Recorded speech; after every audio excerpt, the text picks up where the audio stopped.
I'm worried, Zaslow and Cody, that we've got too many people here today and too much show, and we've already started with Sparks because, Zaslow, could you tell what Greg was mad about, why he stormed from the room? It's fairly obvious.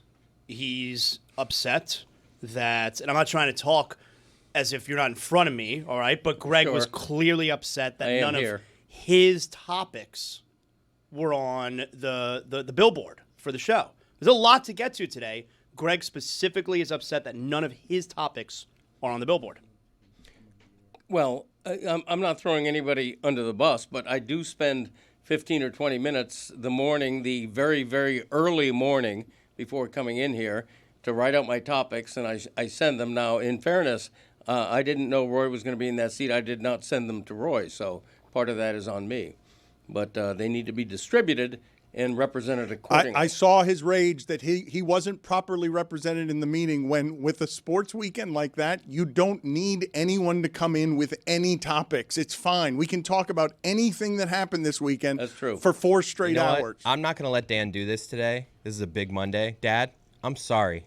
I did not put your topics on. That is 1,000% on me. You work very hard on those topics. Wow. And I should have had them up there as soon as you were in here. Wow, who are you? That's on me.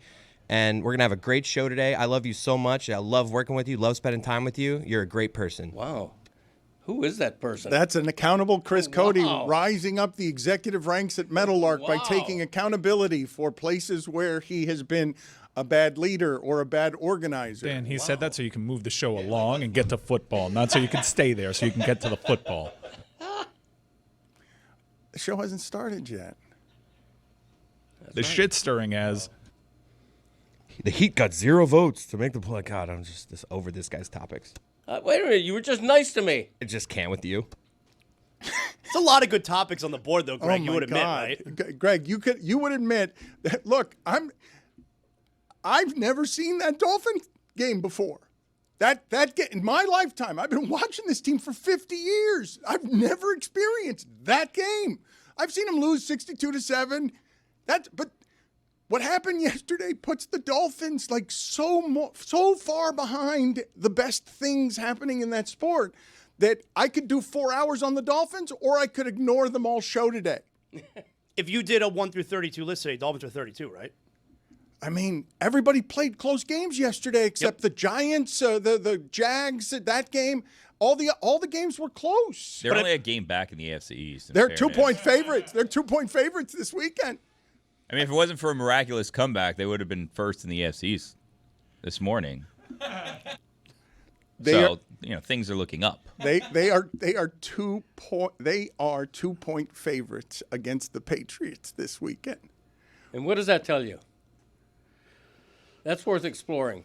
The whole league What does that tell you? The whole league stinks. The whole league is the greatest thing we've ever seen because I certainly went into that final game last night saying, okay, well, clearly the story tomorrow is going to be the 4-time MVP. Jets Steelers, the lowest total in the sport, goes way over, is the highest scoring game because holy shit, wait a minute. Do the Jets and Steelers have offense? Because we know they both have defense. So that was pretty good offense happening to pretty good defenses.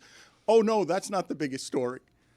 The biggest story is going to happen is the punctuation to the evening when the Ravens, the most flawed, great team I've ever seen, that happens to them more often than it happens to anybody. I love when that happens to them. I love it. You have to love it. It happened to them 3 times more. Like no other team in the sport has had it happen even 3 times as much as it's happened to Harbaugh.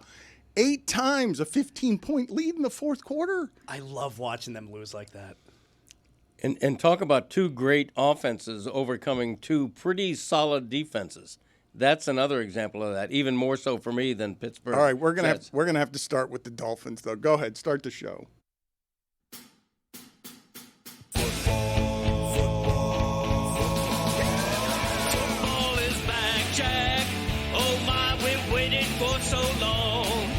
We're so damn excited that we put it in a song. Don't need no checkdowns. Give me big hits and quarterbacks. Keep your fantasy team from falling off the track.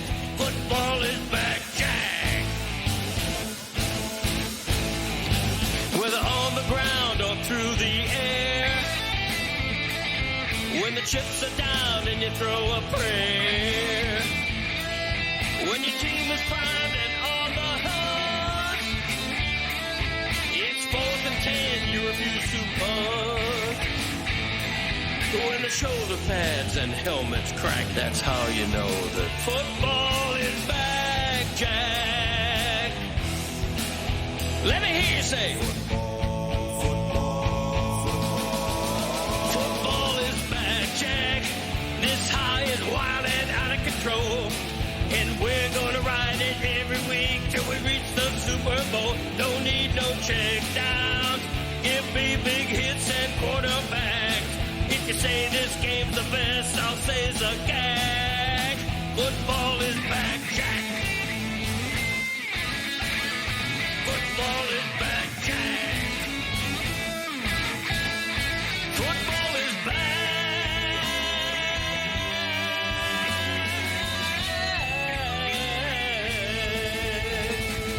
Football is back, Jack. I really did think that I was going to start the show today with Jets Steelers, 4-time MVP Aaron Rodgers. What was that sound? What happened? It's the Dolphins. They do it to me. Sorry, that was me.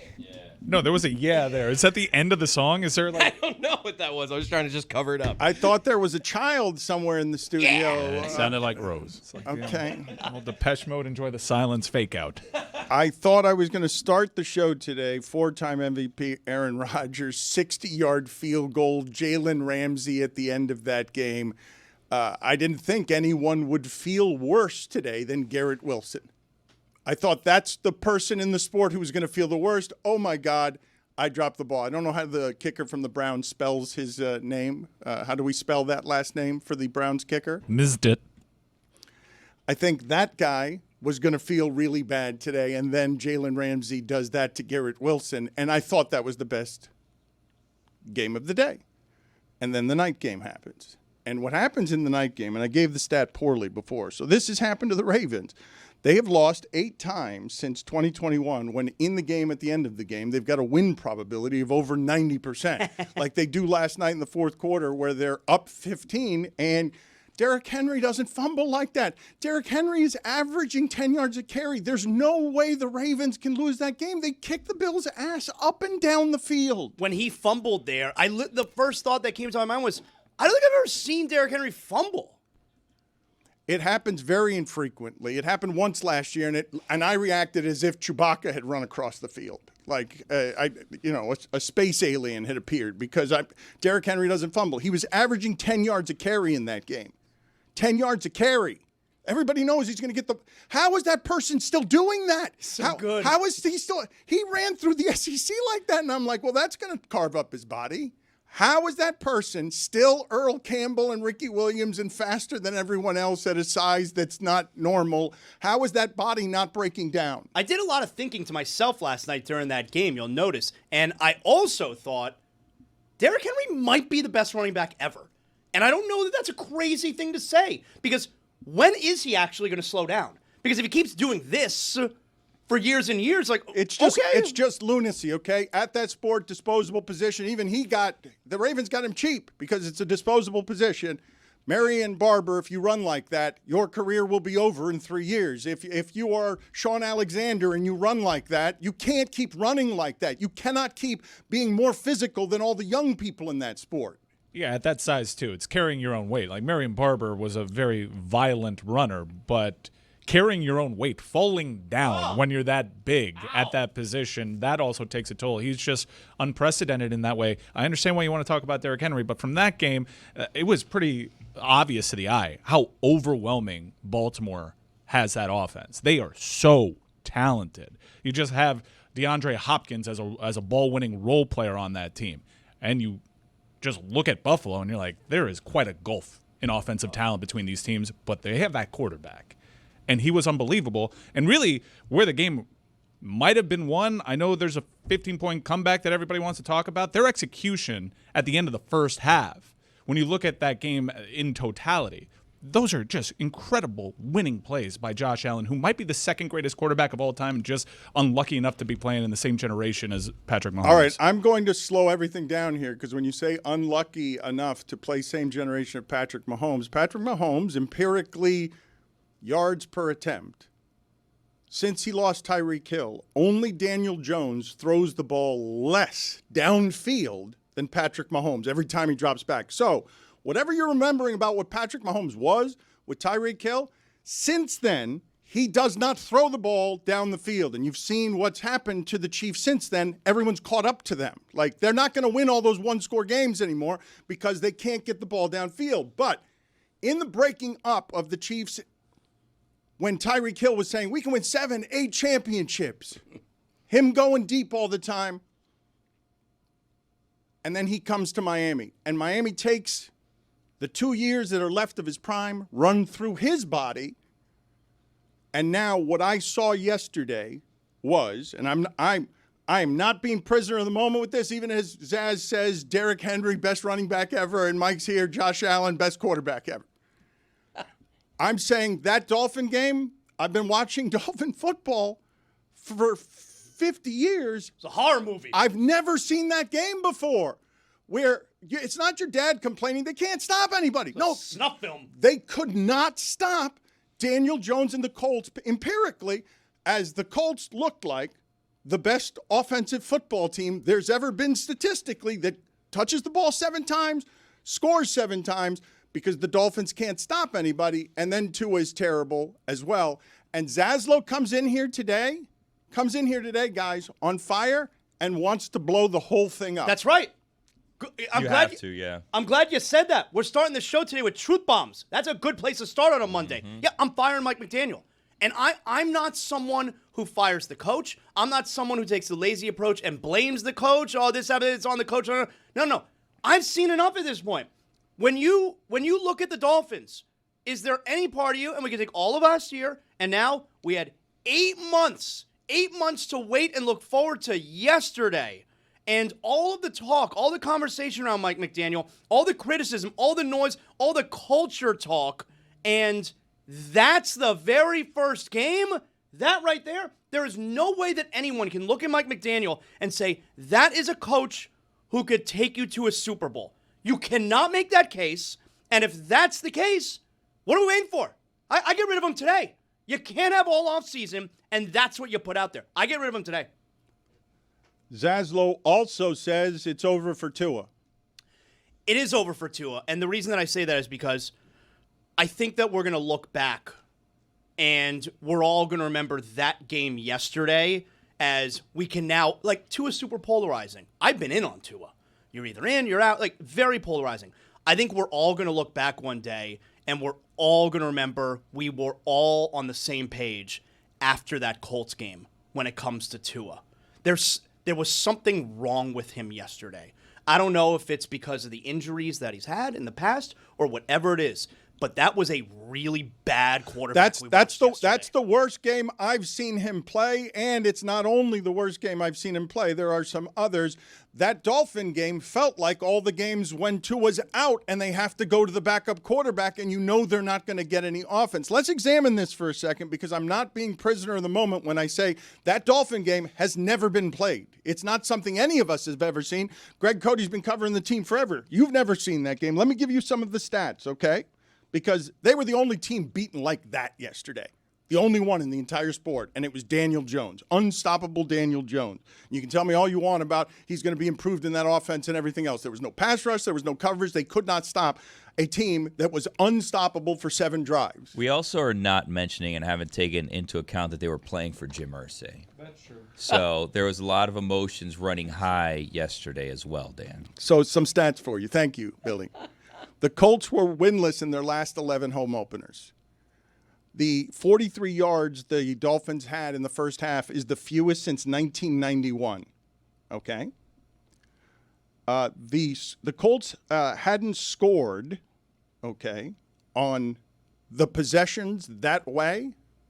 Going down, the 15-play drives, they had 3 15-play drives. They had 5 all of last year. All of last year, the Colts had 5. You tell me if you guys have ever seen that Dolphin game, ever played before, where you can simply not stop someone and you know you've got no chance of coming back. You're down 30-0. No, every game in that sport is close, and you're down 30-0 and no chance of coming back. And it's a team that, like I know Greg was saying in the week leading up to yesterday, how, Dolphins, you look at the schedule, that's a game you got to win, okay? The Colts, I'm not going to say the Colts were bad. Colts were an average team last year, and you have to take that into account where they lost that way to an average team last year who, by all accounts, was being quarterbacked by a bad quarterback. Right. That's why I think we've never seen what we saw yesterday. Yeah. I was in Jacksonville when they lost 62-7 in Dan Marino's last game, so I'm not going to call it the worst Dolphins performance ever. I am going to say, and I wrote in my column, I was as vicious as I can possibly be about that performance. It was inexcusable. It was sub-putrid.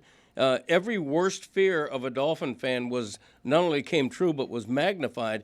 I'm not going to equivocate how awful the Dolphins played. As I wrote, they were the week one on week one.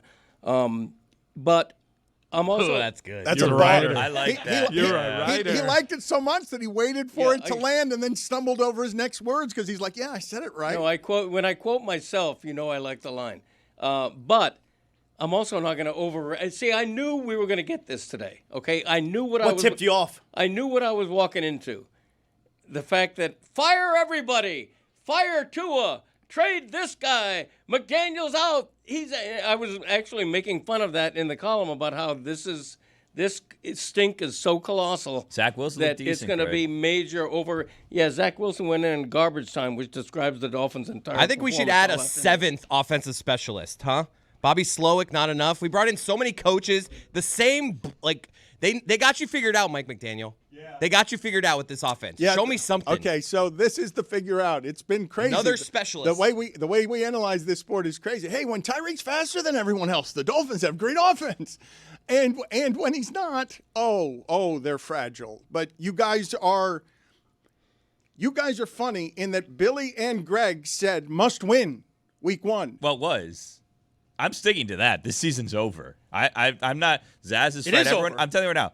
Season's over. It is over. No, no, it is. Obviously not. You No, said it it's was over. a must-win. Yeah, it's over. And they lost by 25. Allow me to explain. Do it into the mic, maybe. I said it was a must-win from the standpoint of energizing a blasé fan base, which they failed miserably to do. But when I say this, when you all say the season's over, comical excess, comical overreaction, it does not surprise me in the least. In fact, I would have predicted that Miami would be a slight favorite at home against New England next week. Even bad teams tend to bounce back, particularly in a home opener. Dolphins have won several home openers in a row. The idea that the Dolphins are going to be 1-1 a week from now is not the least bit improbable, and I think we just have to not fire everybody and not do anything so drastic after even the worst performance. But for you to go from must win, Greg, and me to be here saying worst. It's not the worst thing I've ever seen. It's just I've never seen that. They lost 62-7, and I think they were up early in that game. Did they score first? No. It wasn't what that was. Right. And I understand that the Jags offense, but we're talking week one on must win. Brunell was so good. After that game, and it's so calamitous that anyone who watched it can tell you for that day, that's the worst team in the league. The Dolphins are the worst team in the league. And I watched the Saints. Yesterday. Carolina was pretty bad. Yeah. The fan base is really upset. Dan Gnarly tweets, offense clicking, defense clicking, dead owner. So jealous of the Colts today. Andrew Luck made a comeback yesterday. Thank you for bringing this up, Dan. We have video. ESPN did these original, I don't even know what this is, some sort of documentary where they're just a day in the life of Andrew Luck. And you know what made me smile on a dark day with the Dolphins? It was that. I know we're going to get this video ready, but this is just Andrew Luck. If we were doing a parody of what Andrew Luck's life is like now, this is what it would be. Hit it, guys. This place, it's magical. Nerd. What a great life I have. I get to ride my bike to work every day. That is like a spoof. That is. They're messing with us. If you told me that was Mike Ryan who was doing that he was in costume and that is perfect as spoof. That bicycle, that helmet are ridiculous. Do you It's an really? electric bike, by the way, cheating a little bit. The Colts haven't looked as good as they looked yesterday since that guy. It's magical. Why was Greg screaming nerd at him? I mean, come on. He's not wrong. Let's play the full thing again. I need this again in my Yes, life. I mean, it's really good. The helmet is what you'd imagine it would be. The music isn't even something that we created. It's just the soundtrack in his head. This place, it's magical. What a great life I have. I get to ride my bike to work every day.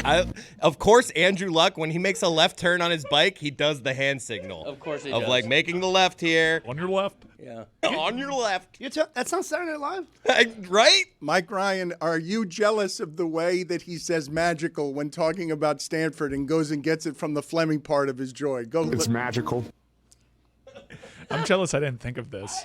I get to ride my bike to work. But that bike, if you had thought of it, tell me what you would have put on that bike. Maybe like one of the little bells? Like what would you have put on that bike? Bell. That's all it's missing. That bike, little fring, fring. But that bike is the safest bike that's ever been ridden. Well, the front looks like it's for a child to be sitting in. He has children. Give it to me again. Give it to me again. That helmet. Place, it's magical. What a great life I have. I get to ride my bike to work I every get to day. ride my bike to work. And Andrew Luck did not wear a helmet that thick when he was playing football.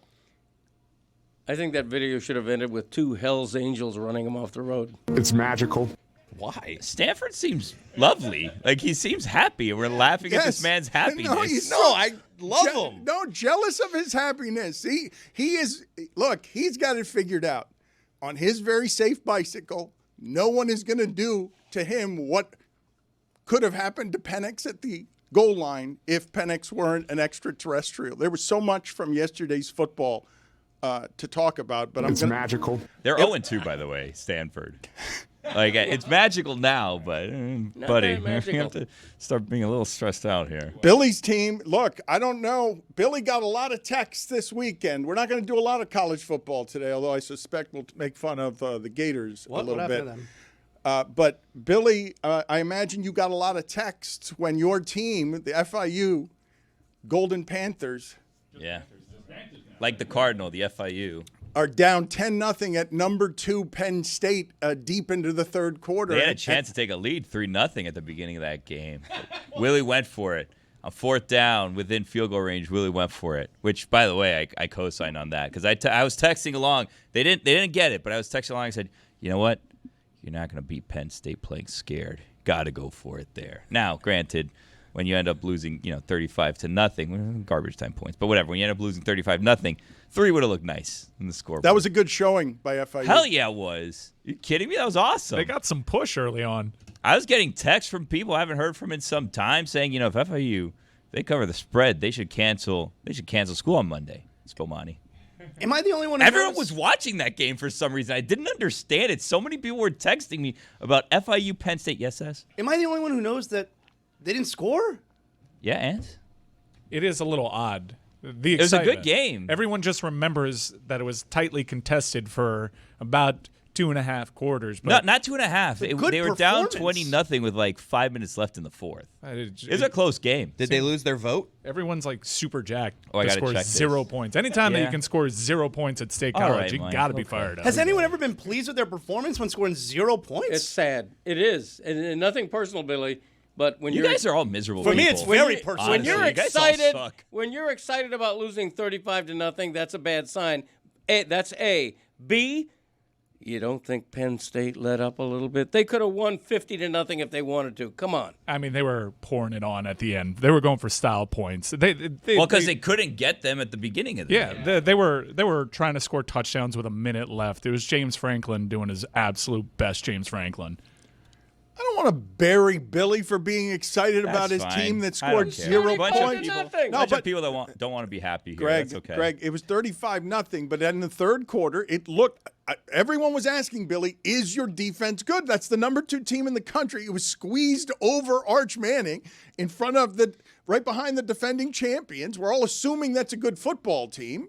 Okay. And FIU goes on the road and they're down 10-0 and in the game in the third quarter. This is the one and a great example of the one reason why I prefer the NFL over college football. In that game, there was zero chance FIU was going to win that game. Well, FIU played closer to Penn State than the Dolphins did to the Colts. It was like Bethune-Cookman against Miami Hurricanes. It's just a matter of how badly are they going to lose. Did you hear what Billy said? Yeah, I did. Because you're in here defending the Dolphins it's a today. non sequitur. I am not defending the Dolphins today. You did. You said that Mike McDaniel should get promoted. Greg, this is where the flames are on this. Pete Prisco, CBS. Quote, the problem is Mike McDaniel. I think his seat just got really, really hot, and all the reallys are capitalized. Like, both of them are capitalized, all the letters. No duh, Pete Prisco. No duh. I wrote that in my column. By the way, I have a column on the game that you might want to read in the Miami Herald because I said exactly that. I said everybody knows Mike McDaniel came into this season coaching for his job, but nobody expected the heat to be turned up this high after one effing game. I wrote all that. I am not apologizing for the Dolphins in any way. What I'm doing is getting over the overreaction that, hey, because they lost this game the way they did, McDaniels has no future with this team. Tua's done. They've gotten progressively worse with Mike McDaniel. From year 1 to right now, they've gotten progressively worse. They were pretty good in year 2. I know, I understand, but from 1, 2, 3, 4 now, they've gotten progressively worse. Yeah, right. If you want to judge this season by one of 17 games, you're welcome to. Greg, that's all we have so far. I do think it's fair to say with 8 months of prep and with you saying and Billy saying it was a must-win game, even though I laughed at you guys about the absurdity of that. To have the game played that way, again, everyone's watching. That's the worst team in the league. They cannot stop the Colts. It's empirical, and it hasn't been seen in the league in a long time. Like, that team had Peyton Manning. It's been like a decade since they had that kind of drive efficiency. No team in the sport scores all 7 times it touches the football. That's not a thing. I couldn't agree more. And I want to quote myself again because you guys are saying things that I wrote as if I don't believe in all that. I'm quoting myself. I mean, seriously, Miami had an entire offseason, a whole training camp, and then a full preseason to come out like this? What was that? Is the this capitalized? The this is in itals. I love itals. Itals. Oh, yeah. I love itals. The because Lord's I picture the reader obeying the ital and going, like this? Put it on the poll, please, Juju. R italics, the Lord's font. Everybody knows that. Yeah, we love that. Just a quick correction. FIU only lost 34-0, not 35-0. Oh, wow. So Okay. it's closer Billy, than I'm sorry. I had represented. Billy, I'm sorry they urinated on your joy that way. That's fine. Shula Bowl is this week. Joy? Greg's worried because he knows what's coming for FIU this week. The Shula Bowl. FIU, and I'm on the call, so I'm going to be talking a lot to you, Greg Cody. The prestigious Shula Bowl. Urinated. What gets you happy at this advanced stage in your life? Everything gets me happy. I got a big grin on my face. Urinated. I mean, Okay. there was a lot of pro FIU spin on that, and I think we just helpfully pointed out 0 points were 0 scored. points. I got to be honest with you. The fact that you guys are this worried about FIU's successes or failures is more telling on you than it is on me. What are you guys afraid of? Dad, can you believe Why are you afraid to schedule FIU, Mike? Billy being a I haven't homer? scheduled them since you lost FIU, if I remember correctly. Yeah, that's what's happening. If I remember correctly, I also would say FIU and UM have one common opponent this season, Bethune-Cookman. FIU won that game 42-9. And I believe you guys won, 45-3?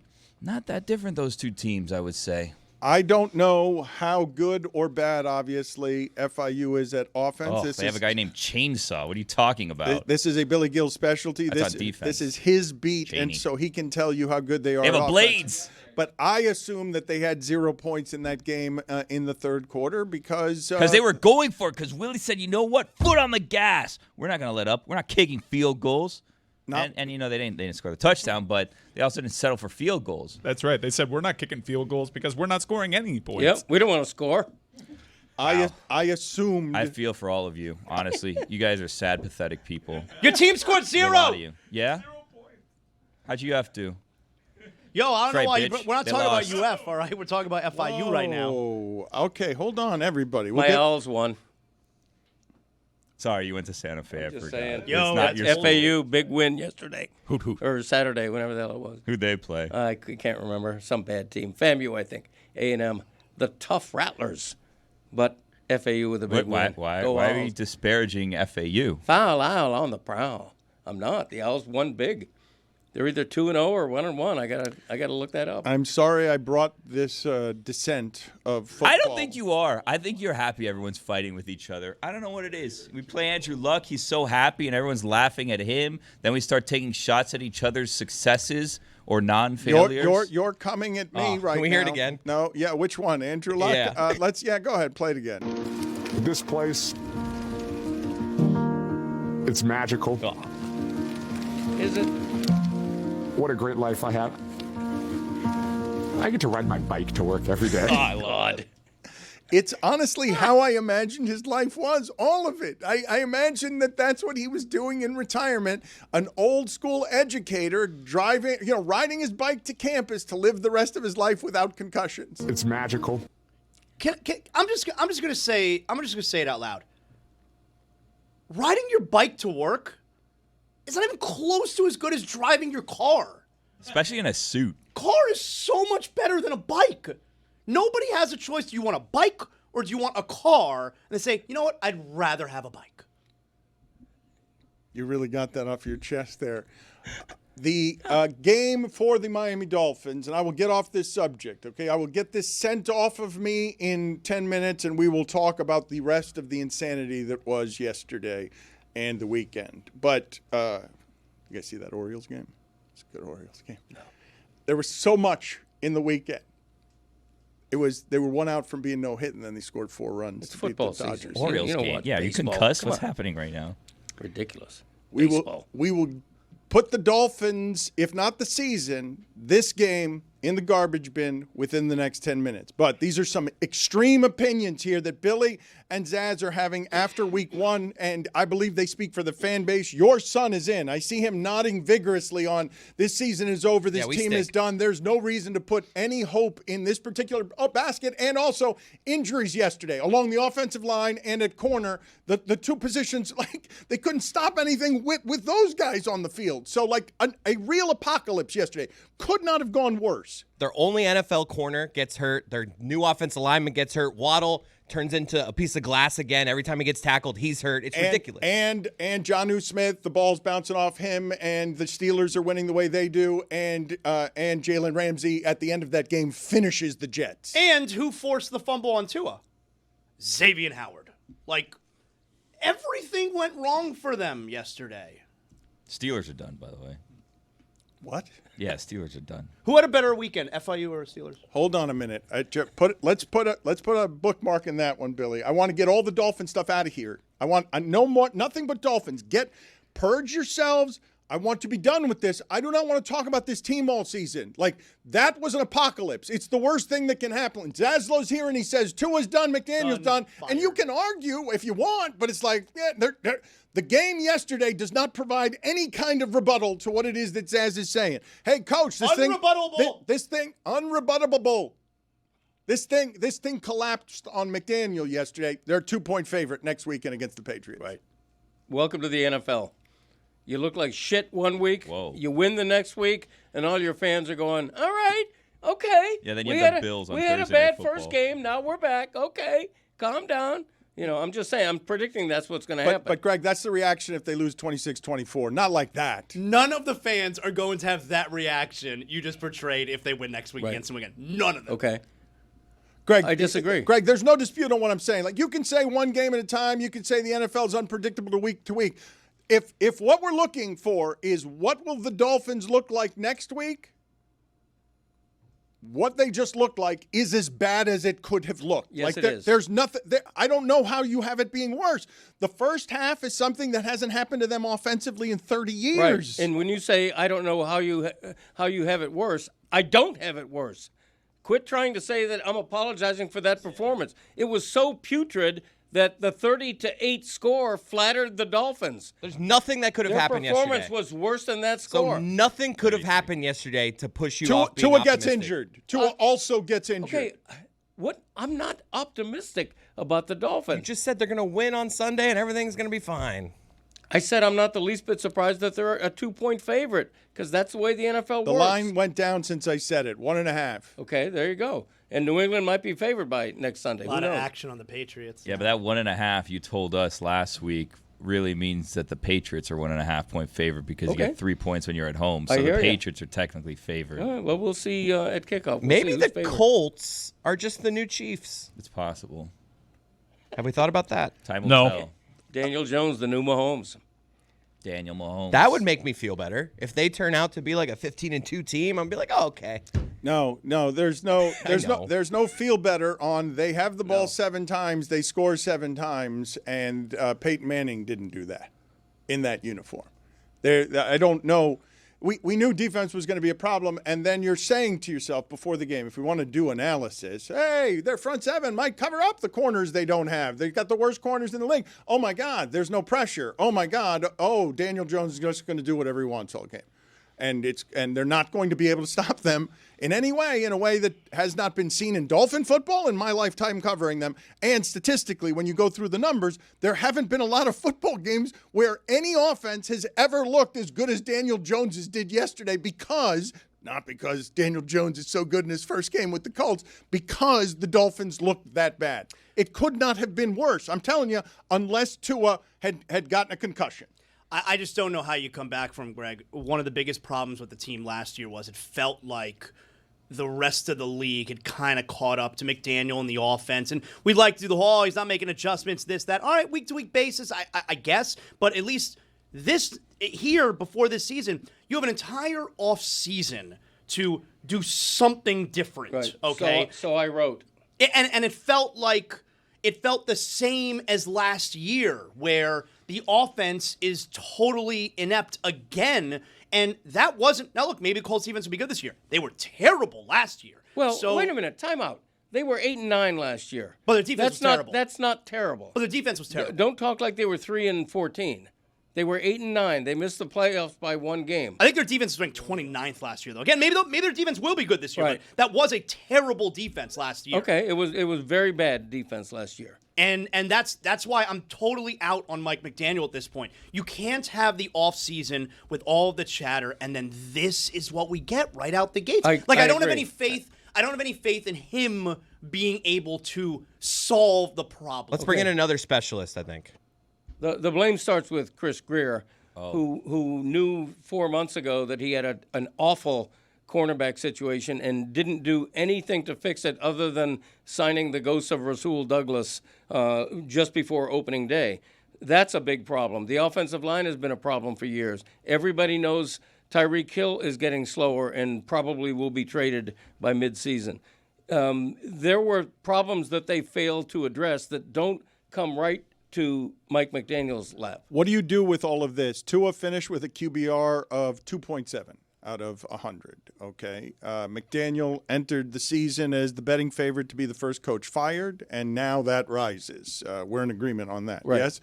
And right before the game, Tim Reynolds, 4 minutes before kickoff, my official Dolphins prediction, 11-6 wild card. Admittedly, I'm not the brightest dude sometimes, but I think they're better than most people expect. At this point, okay, and I watched the Saints play yesterday.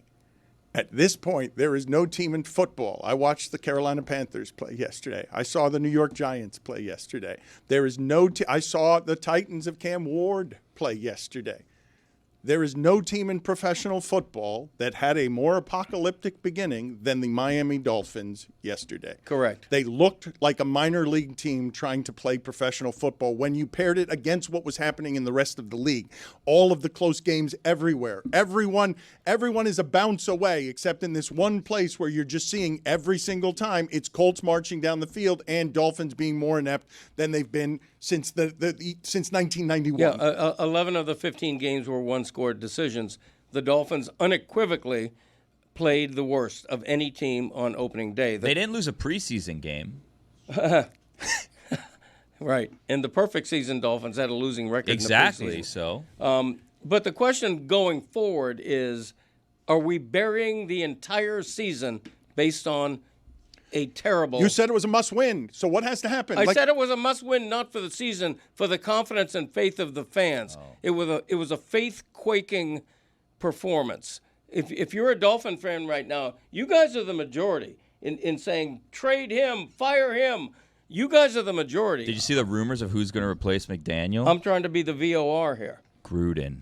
Oh, God. Let's please. do a top 5 quarterbacks God. that Chris Cody, your son, is ready to replace Tua with right now if he could get the option of replacing him right now. First, I got OLI. These are ones that I feel like are obvious. Like, Are these guys who are like available? Is that No, what I you're mean, saying? these are just quarterbacks in the league that I just right now give them to me over Tua. Oh, wow. So I like Josh it. Allen. Okay. These first ones, OLI, are obvious. Like, I don't think I'll have any pushback here. Drake May, Michael Penix Jr., Cam Ward, and Bo Nix. Hold on.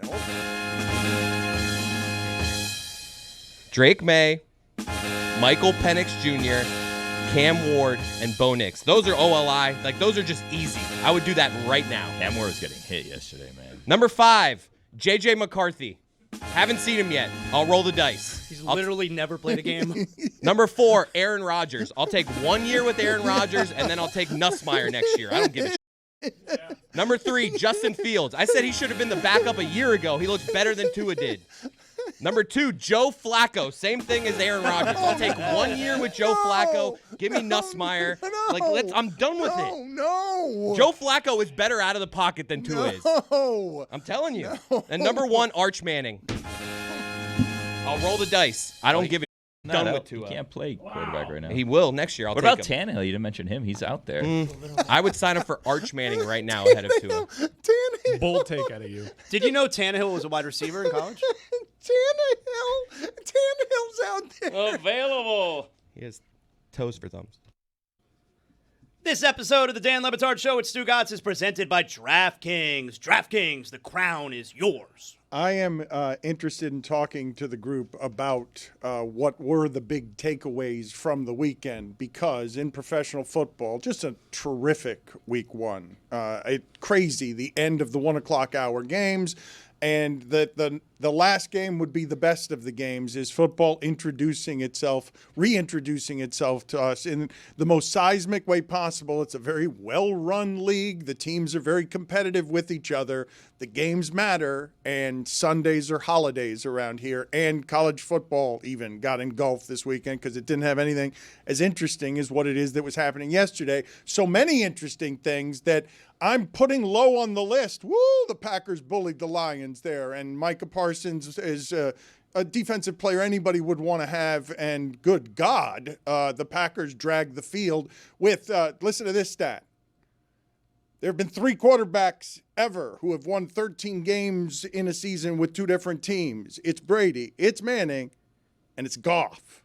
It's Goff. And Detroit, for all its offense, was ransacked by a Packers defense that I thought was plenty good last year and now has Micah Parsons. Tonight will be interesting because you got Bears-Vikings tonight. And if the Bears' offense is good, Caleb Williams, Ben Johnson, then the chatter is going to ratchet up a bit about Detroit But longer. the having Ben Packers Johnson. bullying the Lions, to me, is still low on the list of like biggest things in the league to talk about today. And I'm including the Chiefs from 3 days ago in here. They stink. The Steelers winning a game that they haven't been capable of in a couple of years, getting that performance from their quarterback, and that quarterback being Aaron Rodgers at his former team. That was really interesting to see because Aaron Rodgers was really good, and so was Justin Fields.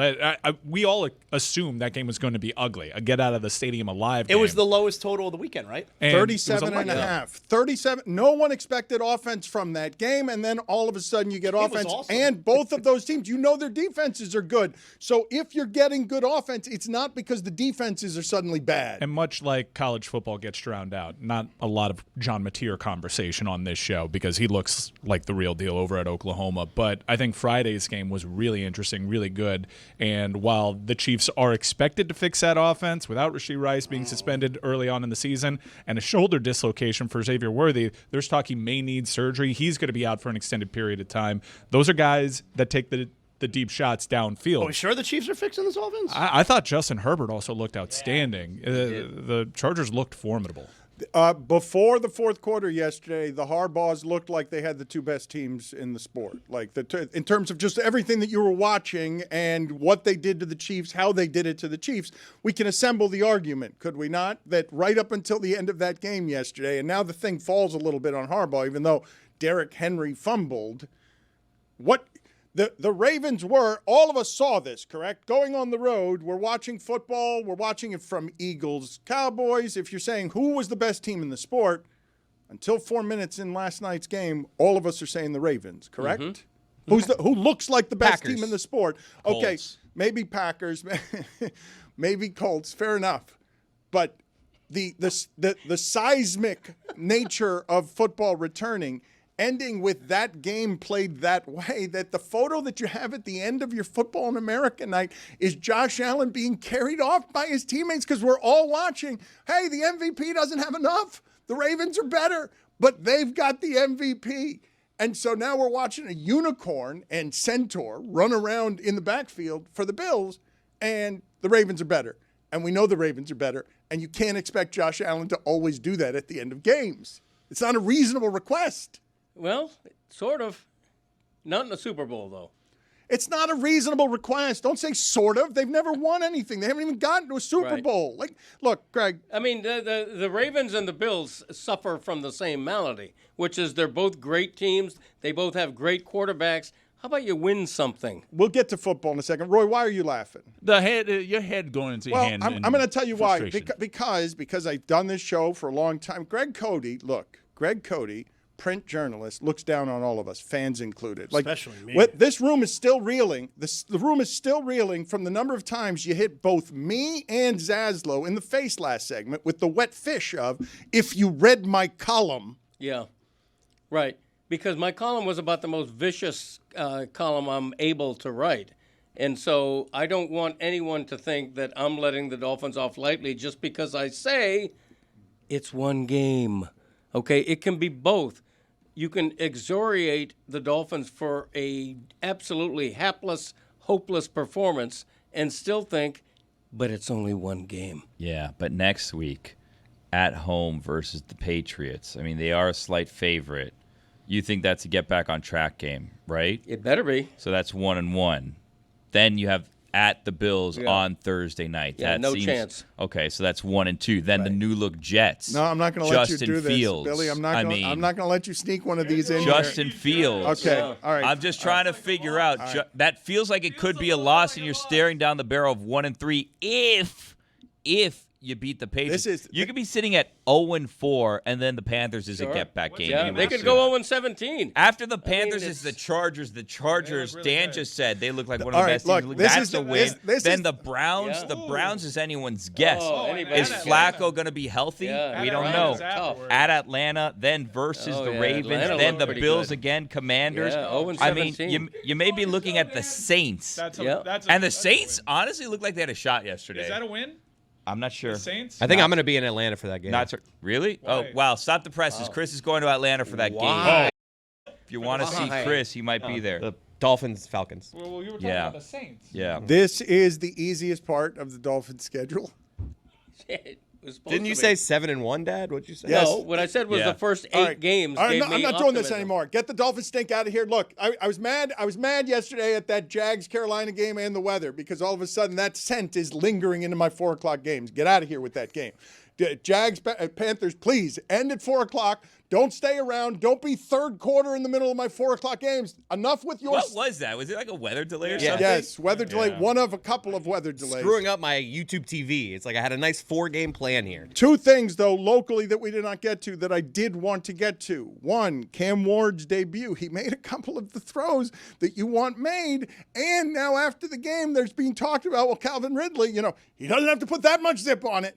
He has to put less zip on the football, but Cam Ward made a couple of the throws that could have kept the Titans a little closer than the 8-point result looked like because the Titans were in that game and Cam Ward looking competent in the first game out. I don't want people to take for granted a guy coming out in his first game just because we've got used to like fast-forwarded learning curves on quarterbacks and on the road at Denver with the team that everyone was talking about, Sean Payton and Bo Nix.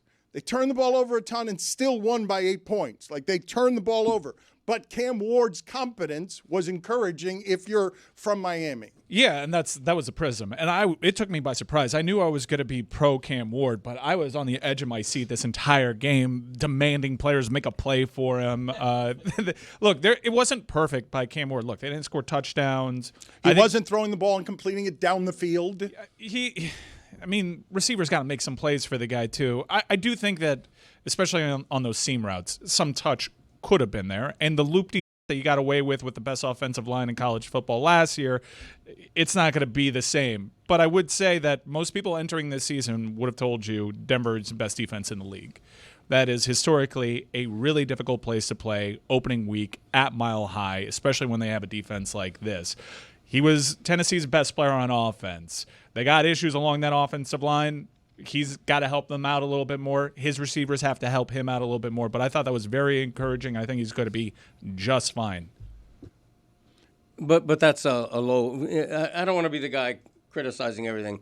But that's a except the Dolphins. Okay, Yeah. but when That's where you draw the line. When we say Cam Ward had a great game, it's based on low expectations, based on how good Denver's defense is. For the record, no one said Cam Ward had a great game. They scored 0 touchdowns. Just competent. Okay, he was 12 for 28.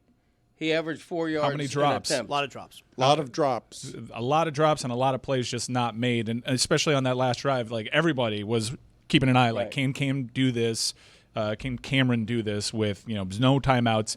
He had the ball way too many times on the opposing end to not come away with points. He took those loopy sacks. Right. He's got to clean that up, and he will learn to clean it up. But I was encouraged by it. On 3rd and 10, driving on enemy territory with a one-possession game, he made the throw you need to throw to Calvin Ridley, and Calvin Ridley was pretty good at catching footballs. It had too much on it for Calvin Ridley. And it's a fair complaint if you watched any part of that game. 2 things became obvious. One of the things that Mike's talking about, the loop-de-loop in the backfield, that's not going to happen anymore. So you either learn very quickly to move up and shoot up through the center of your pocket and use your athleticism, or you don't. I think he'll learn it. It's one game.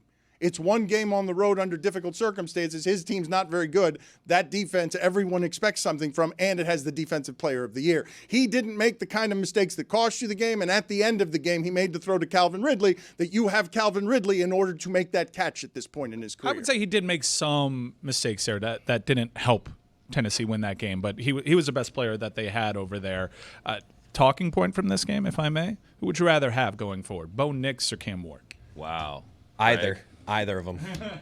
Well, the thing that happens with that, though, is that people are pairing now Bo Nix and Sean Payton as if that's a magical sprinkle juice that you can throw on something and it'll be better than all of the other teams. I don't believe that, but people are believing that because they saw a pretty quick jump, or what they think was a quick jump, from Denver last year.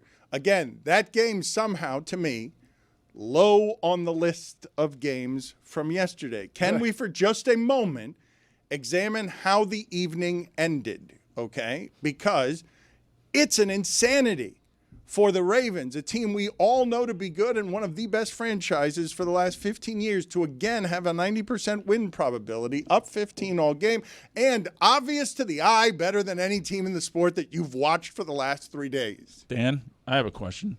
What is sprinkle juice? Yeah, that's an good odd question. one. That is a good question. Hell is sprinkle juice? Yeah.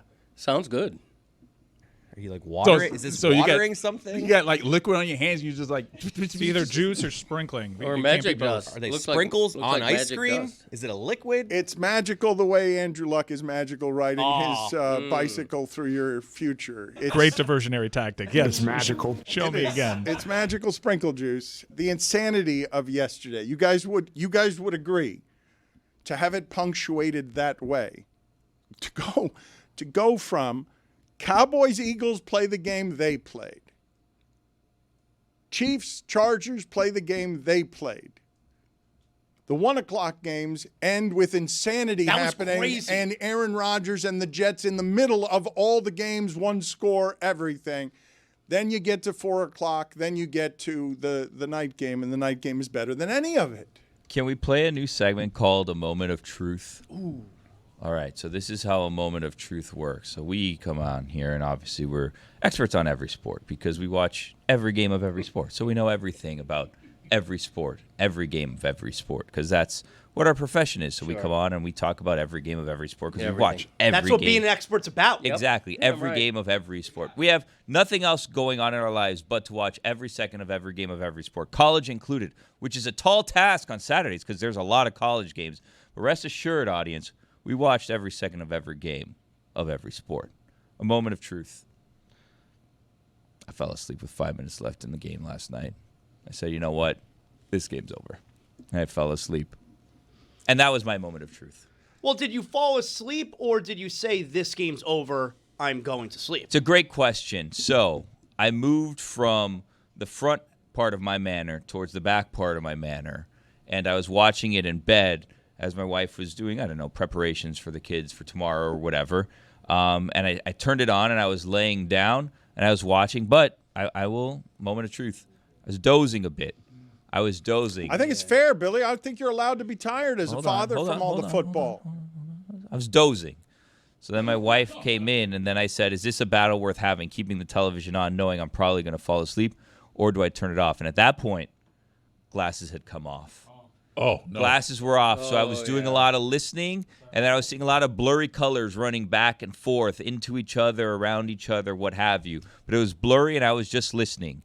Took off the glasses, put them on the nightstand in the manor, and my wife said, "Are you still?" I was like, I'm watching. And she said, "Are you sure?" I said, "No, this one's over." And I turned it off, and then I turned over. Man.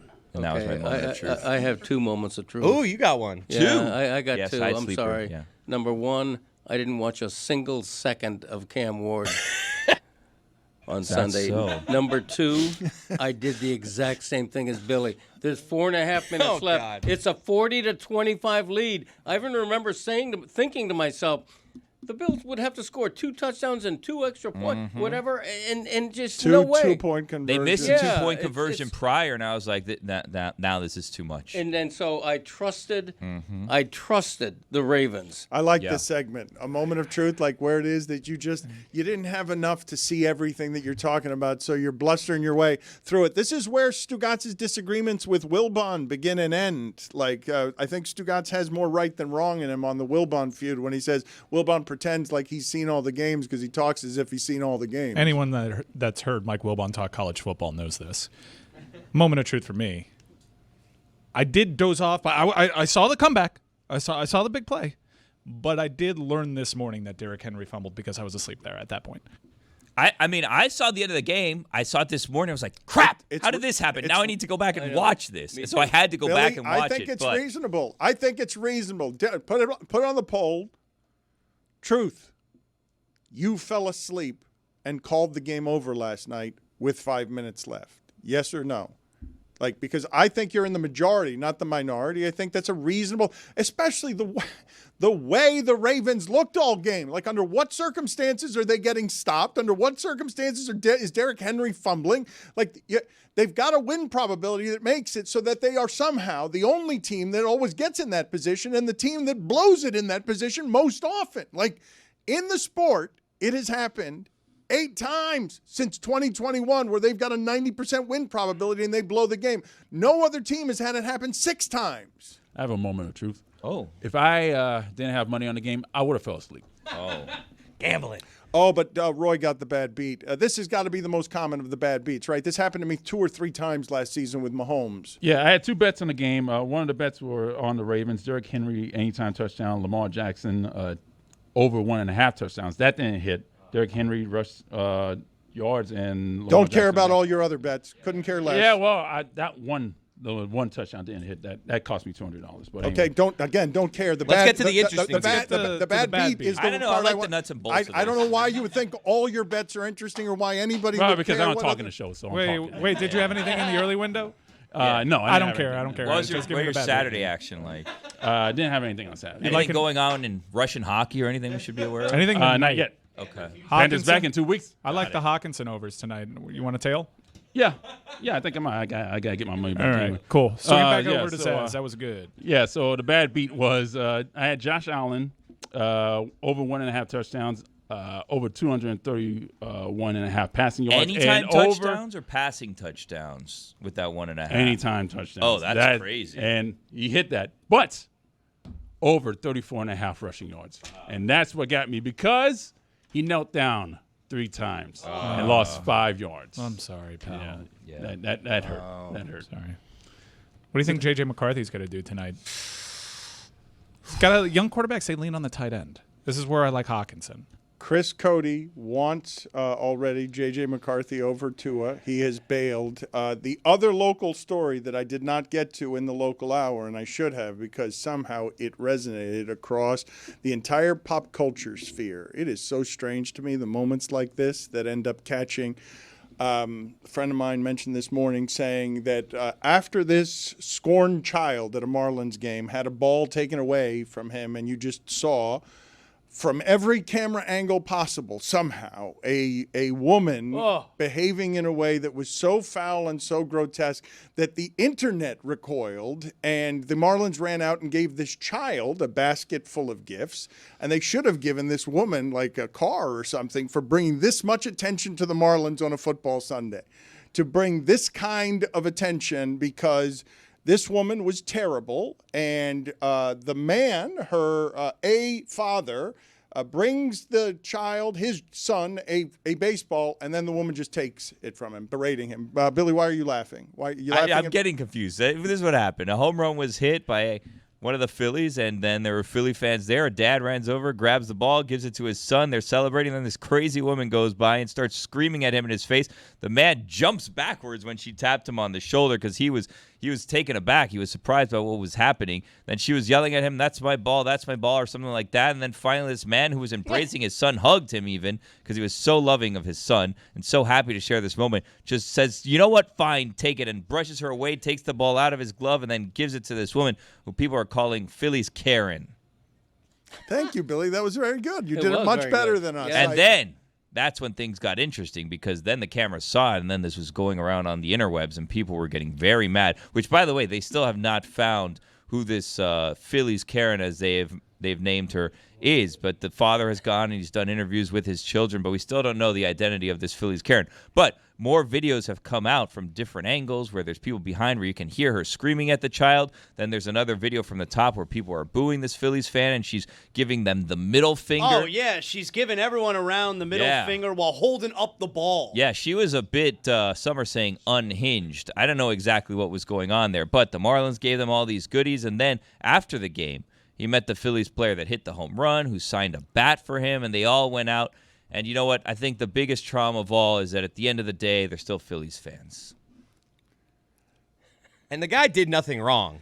It's a lot of soft energy there with that guy, though. Well, wait a minute. Says the father whose teenage son calls him sugar tits. Okay, but when it came down to it, I beat his ass. I'm still man of the house. What are you implying the guy should have done there? Let's talk this out. Yeah, no. Stand on business is I'll what tell you Jazz what is he saying. said. I will tell you a couple things he should have done. Okay, all right. Well, we'll get to that in a second because everyone's doing this one too today. How meek of that man to feel in today's America like he doesn't have quite a lot of options here on optics as he's being berated for taking a baseball from someone who believes, and everyone believes that she does it, that's been wronged. And then when we have 40 different camera angles, everyone realizes, wait a minute, this woman's she's just romping all over the arena, grabbing baseballs and making up stories, and everyone sees her unmasked. And it's the way this thing ends up going viral because everyone, no matter your political leaning, is appalled by the behavior of this woman. Everyone. If she has a kid with her, maybe I'll give her a little leeway. But no, there's no kid with her. He doesn't rip it out of her hand. It's a scrum. The ball's on the ground. It's not even in her row. It's actually in his row. Exactly. But what options does he have there? Like, I know a lot of people are not examining. give her the ball. Yeah, not give the ball. Okay. Yeah, get out of my face. Okay. The ball was That's in the my option. son's mitt. Okay. Not give her the ball. I would have done what he did. Just okay, you want this? It's that important to you? Go ahead. I think he played it perfectly. Not me. She tried to grab him. What are you going to She do, did. Zaslow? She did That's grab him. assault. You're just Well, going to... it's not about what I'm going to do. It's what I'm not going to do. And that's take the ball out of my son's mitt and give it to her. That's definitely what I'm not doing. Okay. And Greg Cody is for sure not giving up the ball. Hell no. That's for sure. She was not entitled to the ball based on what I saw. Look, the way that I'm looking at that, and forgive She me, seemed plenty entitled. I don't have kids, okay, but I'm looking at a father in the middle of that who is embarrassed that he's in the middle of a scene that was just lovely for him a second ago because he was bringing his child a ball, and now he's in the middle of being yelled at by somebody. And while all of you, I get it, in retrospect, oh, he looked meek, or, oh, come on, buck up. I understand how he might want that whole commotion to get away from his son because already what was a beautiful moment has been ruined. And now also we're going to emasculate him today because, hey, Dad, we would have done it better. We would have never given him the ball. Okay, I get it. I understand how it is. All of us would arrive at armchair quarterbacking, even that one. Dolphins played fine, but that guy should have done it differently. But that woman, everyone is pouncing on her because everyone sees, oh, you put Dad in a bad spot and you ruined that kid's feel good. And you didn't have a kid with you. The balls are for the kids. Yeah. It's just like if there's a rule at baseball, you give a ball to the kid. I was thinking to myself, or after the game, or after that happened, that woman right there, I mean, she looks like she's probably like in her 50s, so she probably has a son or a daughter for that matter. And that son or daughter is seeing these replays. Someone like, oh my God. But what Mom, kind? what Look, I don't know what. Look, again, I'm not a parent, but what do you want to show your child in that moment? And today, that child wins. Correct? Totally. That kid. Yeah. That kid wins. I don't know if you want any of this kind of attention around any of it, right? Like, because about any of you. I don't think if you're dad, if you're her, or if you're the kid, you actually want the attention that ends up coming from this. You might want the gifts, but I don't know about how you guys feel about it, but this incessant sort of energy of people need to argue about everything on the internet and then things on the internet becoming real to a woman like this who's now going to be shamed pretty provocatively by people who are mean, right, who will come at her for their variety of reasons that just turns all of this into an avatar where sports spills into, politics. But you know what? With the woman, it wasn't even, yes, she is being shamed and it's going to continue being shamed for her, but it wasn't even like she reacted poorly in a moment, in an instance. It was so much carrying on. Like, it was the whole yelling to get the ball, and then it was all the interactions afterward. Like, it was a whole thing with this woman. It wasn't even just like in a split second I behaved poorly. I think it's pretty easy to determine what the guy should have done. If I'm in the middle of that scrum going for the ball, if, as the guy who walked away with the ball, if I realize, you know what, she had the ball and I took it out of her hand, then I'm probably going to give it back. Yeah. If I have every bit as much entitlement to that ball, if not more, as she does, I'm going to turn around on her and say, get out of my face. You did not get that ball. I got that ball. According to the timesofindia.com, there are two women who have now come out and denied being Philly's Karen. One of the rumors had a school district denying that they employed said Philly's Karen, that person is not an employee of theirs, and they had not fired said employee because rumors were going around that Philly's Karen had lost her job in the school system, which I think some of us, I don't know if we can all agree, I think some of us would agree that's probably a bit much, firing a person over this incident. But this is what social media and the internet do, right? Like, it's as if she robbed a bank. It's as if there's grainy footage of this woman running out of a bank with two big bags of money. Look, just so that you understand what this public shaming just does to people, her life will feel ruined to her. Like, we can say it's not, but her life will feel ruined to her for however long this lasts. And we can dismiss that and say that that's a silly thing to think, but in your football Sunday for this to make a live wire appearance on, ooh, let's all hate this person together. That feels good, shaming her for what is clearly bad behavior. I know it shows no perspective to say her life will be ruined, but it'll feel that way to her. Yeah, but she brought it on herself. The sheer entitlement. Well, that's what everyone is going to say. Insane behavior. That is correct. It is insane behavior. I feel like if you behave that way, you probably don't look back and see the video and think oh, I was wrong. I feel ashamed of this. I feel like you probably are surrounded by people who are like mine. Are like, yeah, that's your ball. Like, you didn't do anything wrong. That's what I'm saying. It wasn't like a singular second where she behaved poorly. It was so much carrying on. Like, I don't think this woman looks back at it and says, wow, I regret this. You do see sometimes where there are like fights over balls and stuff like that, where like then the peer pressure around you is like the guy, for instance, just gave her the ball because like maybe I was wrong, I'll give her the ball, right? Where fans are booing whatever, and then the person's like, you know what, you're right, and they go and they give the ball back. But this person then went and was giving people the middle finger, was egging on the crowd, so like clearly she did not think she was in the wrong at all. I don't want to go too much further today. Forgive me for this because I'm sure we will be enveloped throughout the show, all football things. You're thinking Dolphins at Jets, December 7th. We didn't get to that. Yeah, we haven't quite gotten to that. That one might be a trap game. After that's at Steelers, so it could be a look-ahead trap game. And then the Bengals. I mean, hosting the Bengals in December. Whew. This might be the softer part of their schedule. Saints, Jets, Steelers, Bengals. Bengals looked, gettable yesterday. Joe Burrow against those cornerbacks. Is that 1-3? I mean, you mentioned the Bengals. I don't know on the list of goats. How do we spell? Can anyone here spell the name of the Browns kicker? It's got a Y, a Z, and a K in it, and one vowel, and I don't know how to say it or spell it. Missed it. I don't think that's correct. I don't know. Can any of you spell it? Because if SMYZT. Put it on the poll at LeBatard Show. Would any jury convict today Myles Garrett, who almost had 3 sacks on 3 straight plays and a safety on one of them, if he missed it with his bare hands? Just with his bare hands, if he just I'm not saying that it ends in death. I'm just saying that if we had video today of Myles Garrett choking his kicker by the throat, and again, no harm done, it's just bad optics, all of us would say yes, of course, we understand. Everybody understands. Put that off to the side, put Bengals in another slow start, and Browns off to the side, because also this weekend, something that I thought bears noting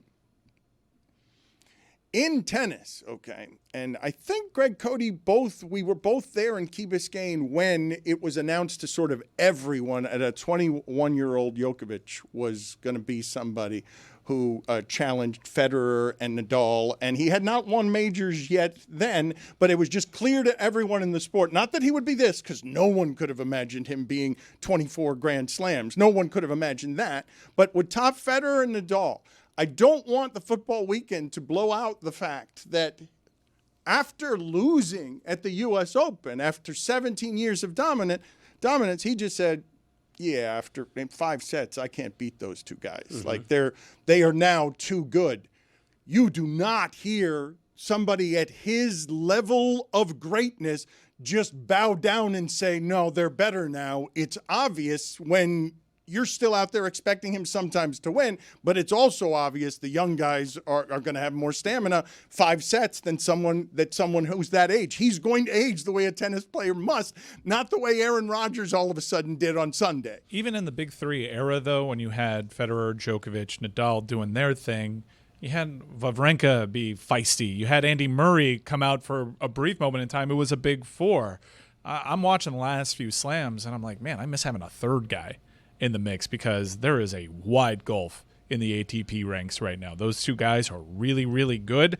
And when the third guy is Djokovic at the end of his career, you don't really have a third guy at this point. You guys are with me, though. That level of greatness never says that out loud when it's still the third best player in the world. Yeah, I thought it was refreshing.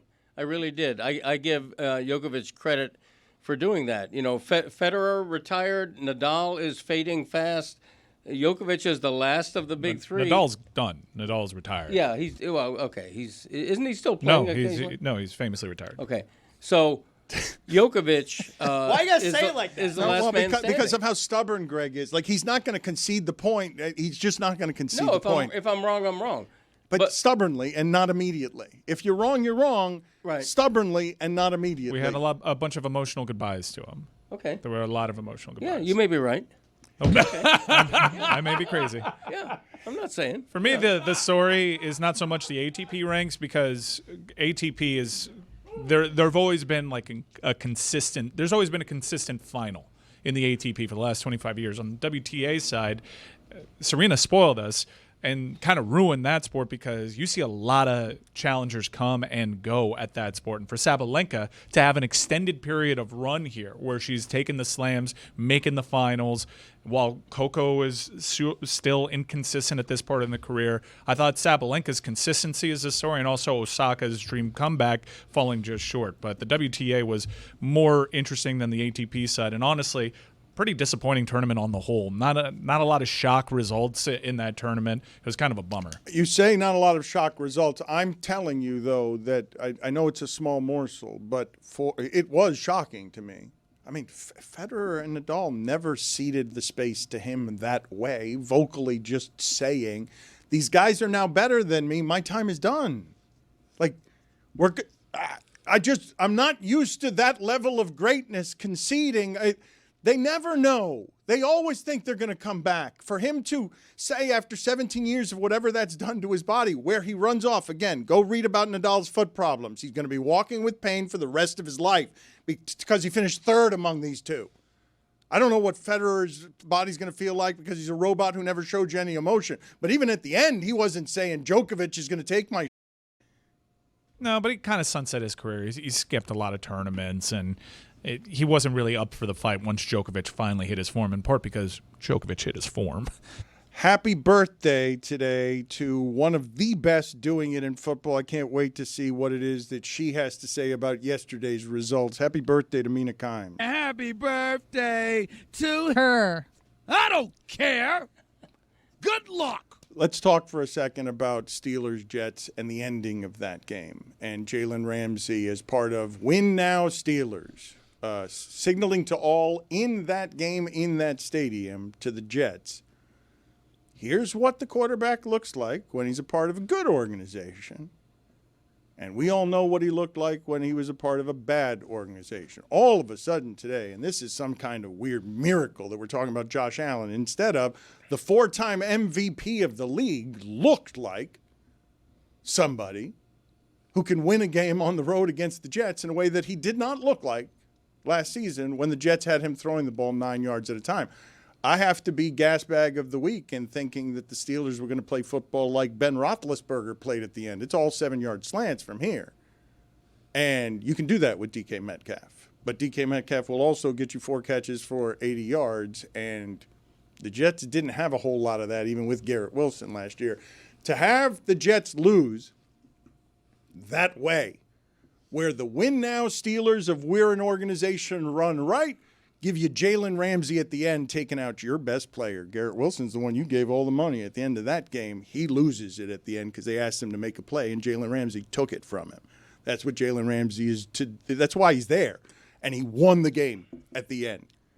That's an entrance that gets you the kind of love in Pittsburgh where you create hope for a franchise because, wait a minute, the 4-time MVP is going to look like 4 touchdowns, no interceptions, throwing the ball down the field on a defense we know to be good. That's going to be our offense. We haven't had that offense here since Roethlisberger was taking us to the Super Bowl. We didn't have that offense here when Roethlisberger was in the last 3 or 4 years of his career and running around back there like a skyscraper with legs. Can I give you a counterpoint on the Steelers and Aaron Rodgers?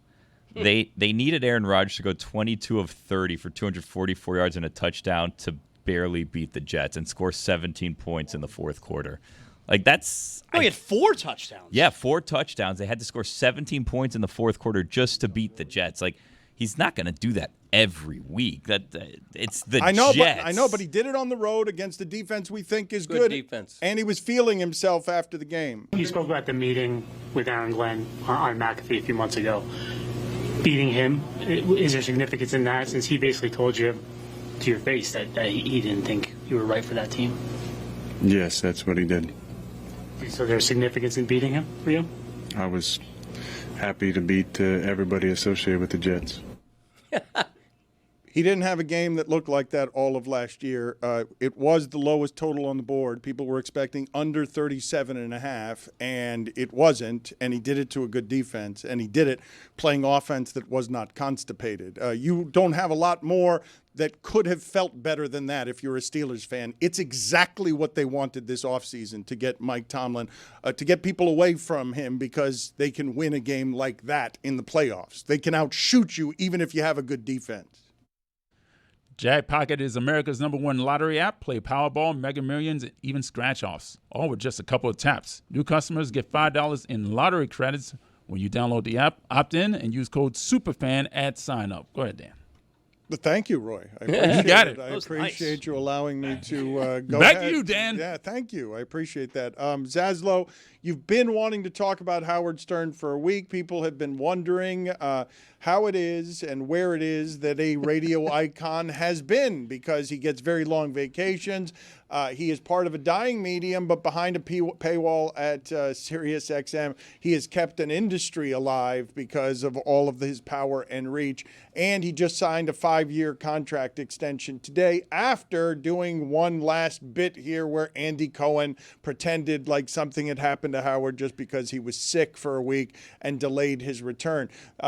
The people who follow Howard Stern do so with such loyalty that they keep in industry something that's behind a paywall that he doesn't feel like he can even quit because he's holding up a great deal of Sirius XM with his constituency. You've been wanting to talk about this for a week. He returns today and signs up for 5 more years where he'll have a huge vacation and spend a lot of time complaining about not wanting to be on the air. Well, and it's funny because he did his show today. He finally returned after they did a bit where Andy Cohen did, I think what was a pre-recorded bit, as if he took over the show and people were free. Variety magazine put out a story and a tweet that Howard, he's gone, Andy Cohen's now. That was very embarrassing. But also, like, how embarrassing for some of these publications over the last couple weeks who were reporting that he's being fired. He just inked a 5-year extension. And it was funny because on the show today, he's talking about, even if I wanted to retire, I can't now. With all the reports, I have to stay. It seems to be a long-running bit where he's being forced to stay. Someone forced his hand to sign this extension. This is every 5 years he does this. I wish I could Charles quit. Barkley. I can't quit right. I wish I could.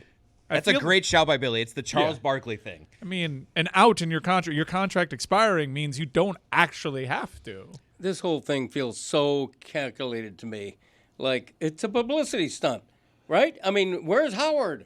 Why Howard was supposed to be back on today. Where is he? And still, I will not dismiss the forever reinventing of yourself. So in your 70s, you could be this kind of valuable in a artifact media that you help change with some shock jock stuff that still, even though people make fun of where his politics are now and how he's gotten overrun by the young men in the Rogan sphere, still monster relevant at a place that's behind a paywall that's keeping up in the streaming game with everybody else, and now is still trying to replace him with what feels like a radio lineup of Stephen A. Smith and Katie Nolan, and them trying to keep up in the modern age when behind a paywall is radio is not the most modern of ways to make business, but he is an icon who's reinvented himself over 4 decades. That's not up for dispute by anyone. No, of course not. Right. It was interesting, though, these last couple of weeks while he was gone, and then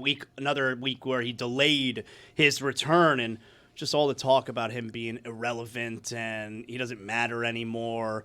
I mean, look, this is an all-time radio giant who it feels like it's never going away. He's in his 70s. He's like 73 years old. He's older than I am, for crying out loud. And he has more time off than anybody because he is his own industry. Like nobody has, almost no one has that power, although Conan O'Brien begins to accrue it now in the shadow umbrella of what Howard built over there when they revolutionized media. The Andy Cohen thing was a good bit. It was a good idea. Well, it fooled a lot of people. Yeah, Yes. I saw it first. I'm like, this seems like acting a little bit. Is this a work or is this legit? Because it did kind of lean into all the uncertainty surrounding the biggest bit of uncertainty was probably him delaying his return a week because you assumed, well, what's going on here? Are they trying to get some kind of exit in place? I thought it was a cool idea to stay relevant. People were talking about him today. Can he continue that discussion? Can he use this established narrative that he's kind of done? And look, he went woke and now he's going broke. The 5-year extension kind of thumbs its nose at that. But what kind of voice will Howard Stern have at this stage of his career? You cited the manosphere. His voice doesn't resonate with a younger audience. His audience is aging with him.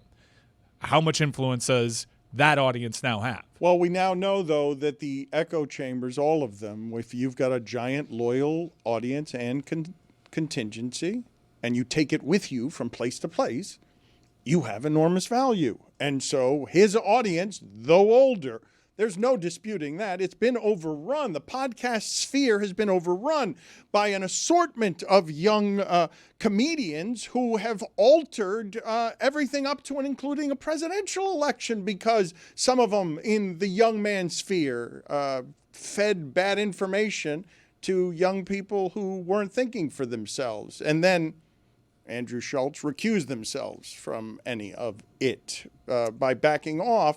Howard Stern is an artifact from a different time. There is no disputing that. But his value is not up for dispute either, because I'd love to see the numbers on what that 5-year extension is. They are trying to help him keep up with Mad Dog and with Conan O'Brien. And it's hard to keep up behind a paywall as the streaming game changes and everyone's in the podcast industry. I saw a podcast, Mike, I don't even know what this is. I saw Shaquille O'Neal talking to, I think it was Kendrick Lamar, Tom Brady, Dana White on the roof of something, because everyone's come to the podcast sphere saying, I'll make daily shows. I don't know what that was. You asked. I haven't seen that, but I assume that the number's lower.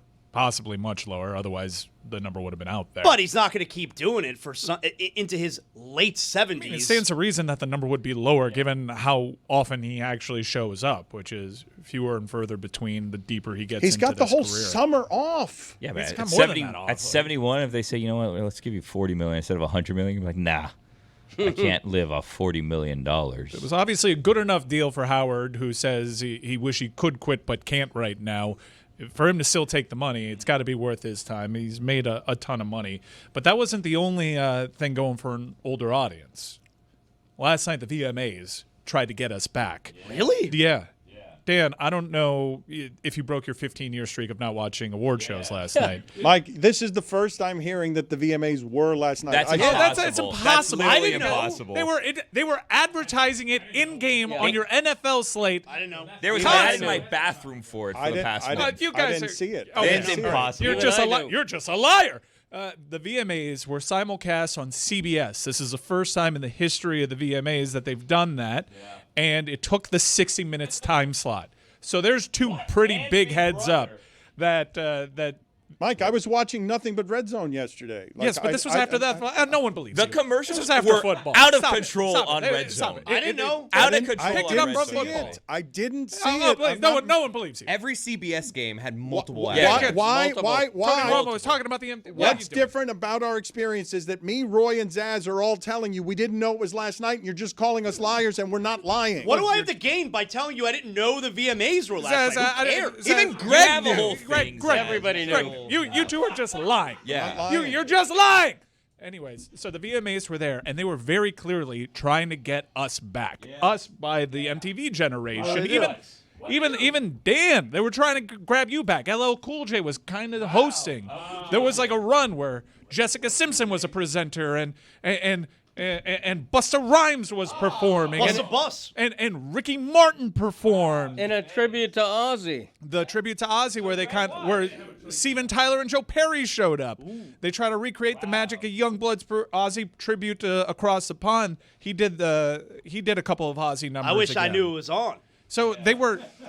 You actually knew a ton of the people were on, who were featured in this show. They created new awards just to give more old people awards. Wow. And in the lead up to this, MTV was showing. Oh, the Mariah Carey thing was rough.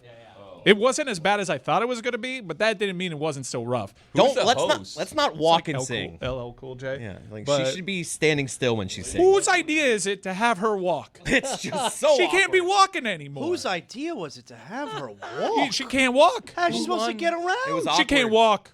Who can't walk? Should she crawl? She can't walk? She can't walk without Why? it being super awkward. Well, there are theories. But there was even one time where the plan was for her to walk across the stage, and her hand had to be held. It was she's dainty. It was very Ariana Grande introduced her. She's dainty. Mariah's got something else going on. But it was actually a pretty cool show, and they played to all the nostalgia. Hold on. Go ahead. Cameras did not catch that. No, please, Greg Cody, you're doing a visual here. Greg Cody is taking from the ways that you're describing this. Right. That's not the way that I've been describing Mariah. Look, he is doing what I believe is the universal symbol. Everyone should see it. Guys, that was plenty reckless. We don't need to go there and fixate on it. All right, that's I don't know what you're talking about. What I'm talking about is the same thing that's been talked about Mariah Carey for 25 years. Glass house over here throwing stones. These are not new allegations when it comes to Mariah Carey being able to just walk and act a certain way. What? Are you guys just learning about this? Like a diva. Yeah, that's her shtick. Yeah, no, that's what I'm talking about. Either way, it was I didn't pretty. say a word. Why'd you make this awkward, Dad? I didn't say a word. You accused her of drinking. That's I not. didn't. That's no, what? I didn't. Drinking? What are you talking You accused. about? That's the symbol that you. No, that's not a symbol. Well, was it? You were saying she was throwing them back. I was That's going unfair. like this over my shoulder. That's not. That's not. Back there. Okay, I don't. Guys, just because someone can't talk the same way that they used to and can't walk without assistance doesn't mean that they're exactly. that they've got something else. I going didn't on. do that, Roy. We need to settle down here and have Mike stop complaining about us lying to him. Me and Zaslow and Roy. Why would I lie? That's what we don't know. Are not lying to you. I guess we were watching. Maybe I watch commercials more passively than you do, okay? Because when I'm in the red zone, I'm not watching commercials. Yeah, we were yesterday, a whole minute of them. I didn't see commercials yesterday, is what I'm telling you, the way that I was watching Red Zone, and I didn't see any commercials for the VMAs. Is there anything else here worth talking about instead of the reckless things we're saying about Mariah Carey? Yeah, I think it's pretty cool. And also, have you ever seen a 60 Minutes in-game promo?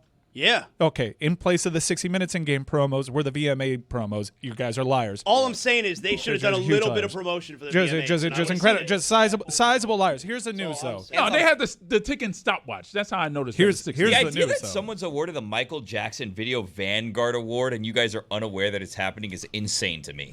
I mean, we don't believe them. Insane. Liar, liar, pants on fire. So they seen that gave promo 20 they gave times. Busta Rhymes something called the Rock the Bells legend. It was just because they Wow. wanted to get old people over there to watch it. That's They big. gave Ricky Martin the Latin American Legend Award. Wow. So Who was he up against? Well, that's the thing about Gloria a legendary Estefan. award. That you're not up against anybody. They just bring you over here. By the way, Ricky Martin, he did a great compilation of his. He does look great. He did 6 songs. People were at their seats. He has 6 songs? Yeah, like a medley. little One would medley. say. Yeah, Busta did too. It was awesome. It was a great show. And for me, the news is this setting up something to come? Is MTV finally getting away from trying to be for the kids, realizing it's never going to be that, and just trying to get the people that are now in their 40s and above to rekindle some of that magic? You know what they should do? You know what would really help?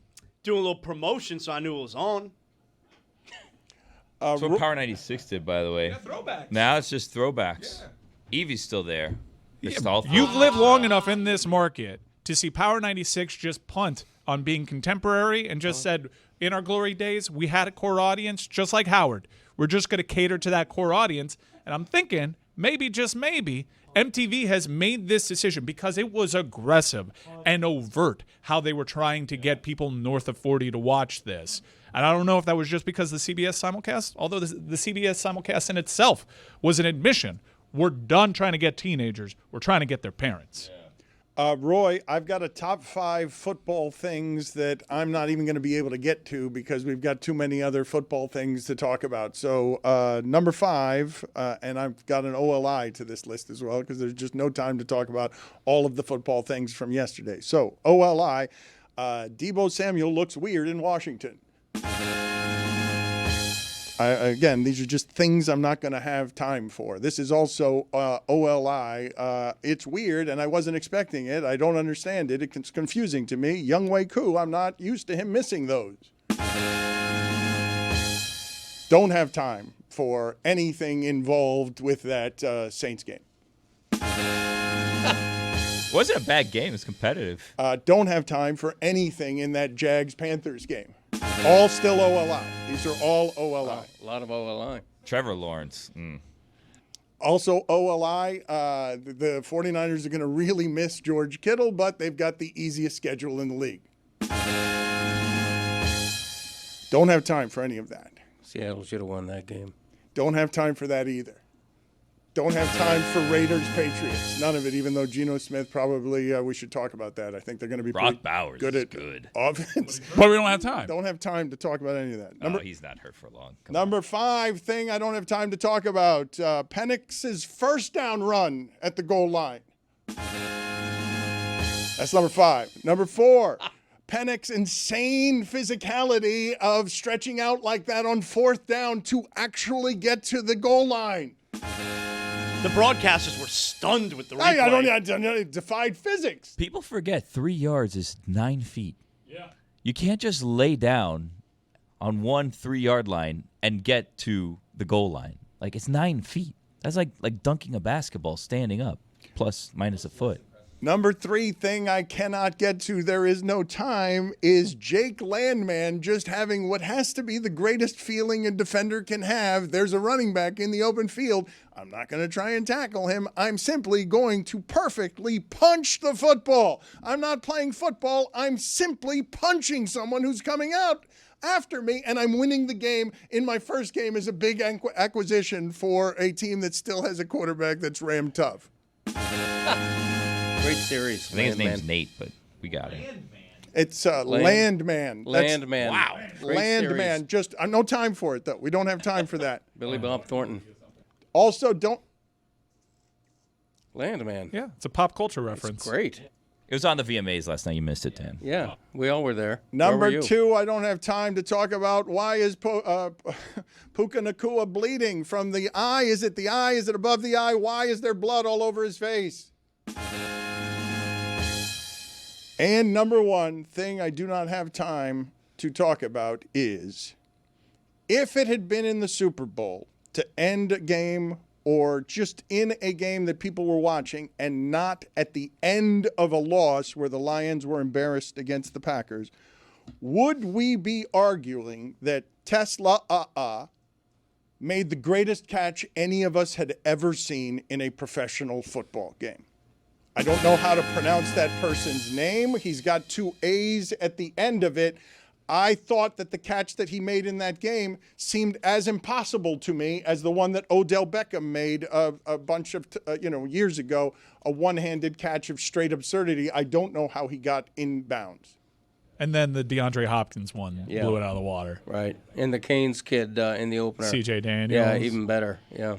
No time to talk about any of those things, because I want to talk about 4-time MVP Aaron Rodgers going into New York and how good that had to feel. It had to feel every bit as good as Garrett Wilson felt bad at the end of the game. Who felt best yesterday? Is it Josh Allen at the end of that game? Knowing that his team, he pulled it out, but we're all watching that and saying, oh, Baltimore's better than them. Baltimore just ran up and down the field, and if Baltimore didn't have one of the weirdest Achilles heels you've ever seen, which is that a good defense somehow at the end of the game somehow gets trampled again and again to introduce us to Tua, so many fourth quarters ago when he did it to Baltimore, and to do it to Baltimore more than any team in the league. Aaron Rodgers, number 1, feels the best about what took place yesterday, and maybe a close second, I think, is Daniel Jones. Daniel Jones is, however many years in New York, everyone's telling him he sucks. And the first time he went to a different team, now look, it was the Dolphins it was against, but the very first time that he's played on a different team, he had the best game of his career. So I think Aaron Rodgers is 1, but I think Daniel Jones is close number 2. It's got to be Josh Allen. That was an impossible comeback. And I know that this is a thing with the Ravens. It's been a thing for several years. Since 2021, they have lost 8 games, having a 90% and over win probability. This is a thing. And they're kind of built to salt the game away. They have the greatest running threat ever at the position that touches the ball every time. He was averaging 10 yards a carry last night. I'm not sure how this even happens, and you have to look at the other side of the field and understand, they did things to blow that game. Josh Allen stole one. He had no business winning that. And the Ravens are more talented than Buffalo, but they were more talented than Buffalo last year. I think lost in the Lamar Jackson discussion because he's so impressive. He's so great running. He does so many amazing things. But that is as loaded as there is on offense in the league. They have really helped this guy out. There is no excuse for Lamar to not get this done. There is no excuse for Lamar to blow games like that. The other guy is finding ways to win it. Lamar is seemingly finding ways to blow it. the thing that I would push back about Josh Allen feeling the best yesterday was what we saw from Josh Allen there yesterday. He was just being Josh Allen. Like Aaron Rodgers was able to say, see, my demise, you spoke a little bit too early, I'm still really good. Daniel Jones, like, you think I suck? No, now I'm on a competent team. Like, Josh Allen was being Josh Allen yesterday. Aaron Rodgers, I could argue, wasn't even the happiest guy on his roster. Jalen Ramsey, that had to feel pretty good for him yesterday. Put it on the poll at LeBatard Show. Who felt better at the end of yesterday's game, Aaron Rodgers or Jalen Ramsey? It's a great question, Chris, because excellent, sure, 4-time MVP. But in that sport, when you've gone from one team to another with the Dolphins, you, as a Dolphin, Jalen Ramsey, you all your life have known how to win. You're really excellent at what you do indisputably. You came and offered Miami your services and had problems with just about everyone in the locker room because you know how to win and not a whole lot of people around you in that locker room outside of Tyreek Hill also know. Jonnu Smith and him yesterday in Pittsburgh, winning that way. And Jalen Ramsey getting the moment late in his career that is, I'm still more physical too, and I just robbed Garrett Wilson's soul in his own stadium to end this game and announced to all of Pittsburgh, hey, a winner came to town. You guys win. I win. Our MVP quarterback wins. How about we tell a different story than the one Tomlin's been telling on defense, 10 wins a season, but can't do anything in the playoffs because at the end he's getting the most he can out of his team, but he doesn't have historic winners on his team. They haven't had one of those since Roethlisberger. And so Jalen Ramsey comes to town, and that's how he introduces himself. It's all the baggage with the Dolphins, and in that game, him and Garrett Wilson almost got into a fight. So, like, that was just, what a feeling. I know we're in love with the multiple-time MVP and the narrative and want to give all the credit to Aaron Rodgers, too. But this is the first time in Aaron Rodgers' recent career where he's coming into a set program. We'll tell you who the offensive coordinator is. You're not going to handpick some guy that you're going to keep relevant, all right, who's going to tell us, hey, let's just keep Tim Boyle around. You're not going to be raising up the Joe Philbins of the world. You're going to conform to our way of doing things. This is the way it goes, and I actually do think Aaron Rodgers is being aided there. He is being boosted by the set culture of Pittsburgh because if he has a say in who that offensive coordinator is, he has proven time and time again it'll be some mid dude. Now, I know people have their opinions about Arthur Smith, but Arthur Smith's a lot better than the Joe Schmoes that he's been putting at OC before. It has been something to watch what happened in one game. I think all of us, in all the over-analysis around football and where it is the coach is responsible for someone's success and where it is the quarterback is responsible for a coach's success, we've seen what happened with Brady and Belichick is now winning his first game and saying more than he ever said as Patriots coach when he's saying, yeah, the reason that the Patriots aren't invited on our campus is because I'm not invited at their facility. Most revealing quote this man has ever had publicly because he's hurt at the end of his career because it's got a sting to have your quarterback get all of the credit for the success that you contributed to. For Aaron Rodgers to eat the humbling of your ego is great, 4-time MVP, and I know you think you can improve a historically dysfunctional organization where the young kids are running things with Woody Johnson. And for it to swallow you, you needed Aaron Rodgers to suffer that humbling in order for him to be receptive to all of the things where Pittsburgh can help him as much as he helps Pittsburgh to get a new ending to the rest of his career. Because he's on a prove-it deal. And what you just saw is offense Pittsburgh hasn't had in a decade. And they've had skill guys who can run up and down the field, but down the field is not something I have seen from Pittsburgh in 10 years. And it's because they haven't had this quarterback since Roethlisberger. And we think the Jets are a good defense. I think everyone knows the Jets are a good defense. And for all of this, that's why my vote goes to Aaron Rodgers as well for best feeling of the weekend. 41 years old, everybody's writing him off. In one game, he goes from not just being, a big-name stopgap quarterback for a year, he goes for being a guy that Steelers fans right now think they can win with this guy. He can change this team. He can be around for a couple of years. He can be Brady 2.0. That's what that opener meant. I don't think it's not just that, though, Greg. I don't think people understand what just happened in Pittsburgh because it's not just that. They're tired of Mike Tomlin because they think where their standard is that 10-7 is mediocre because it can't win a playoff game. What they just injected into that city, a football city, is inordinate hope because can the offense be that on the road? They still needed a 60-yard field goal in that game. They could have easily lost that game. That's why I wanted to jump in here because who knows what these two teams are going to be at the end of the season. And you say their offense hasn't looked like that in 10 years? Well, their defense hasn't looked like that in 10 years. No one was expecting Justin Fields and the New York Jets to move the ball like that on Pittsburgh. So I'm not – you're saying with certainty we think the Jets' defense will be. I'm not quite sure anymore. That was a weird-ass game, and the defense is going to have to be a hell of a lot better for Pittsburgh for this to actually be a real conversation because I'm not sure they fixed all that much. It also seems impossible for Aaron Rodgers to keep up that pace and do that every week. So, this is a good story for Aaron Rodgers, but I don't think he's going to be able to do that every week. Can I make a nomination for a person who I think felt the best yesterday? DeAndre Hopkins. One-handed touchdown catch. It was one of two catches, but I don't think he cares that they lost. He had that one-handed catch. Everyone wrote him off last year. They said, oh, wow, he's going to come to Kansas City. He's gonna win a Super Bowl with the Chiefs. He was kind of a non-factor with the Chiefs. Then he has that one-handed catch for the touchdown yesterday. Oh, I think he had the best day out of everyone yesterday.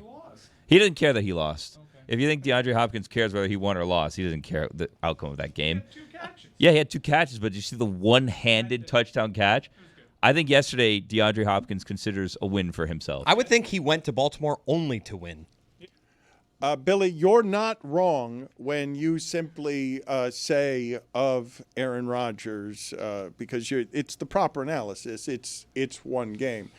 I'm merely saying that that's the best way for a one game to go for him to create the maximum amount of hope about the things that I'm talking about, that Pittsburgh can feel like we're going to be able to win shootouts and not have TJ Watt need to take the ball from the other quarterback in order to win a game. It couldn't have gone more hopefully than it did. Easy schedule for them to start, too. They have Seattle and New England the next couple of weeks.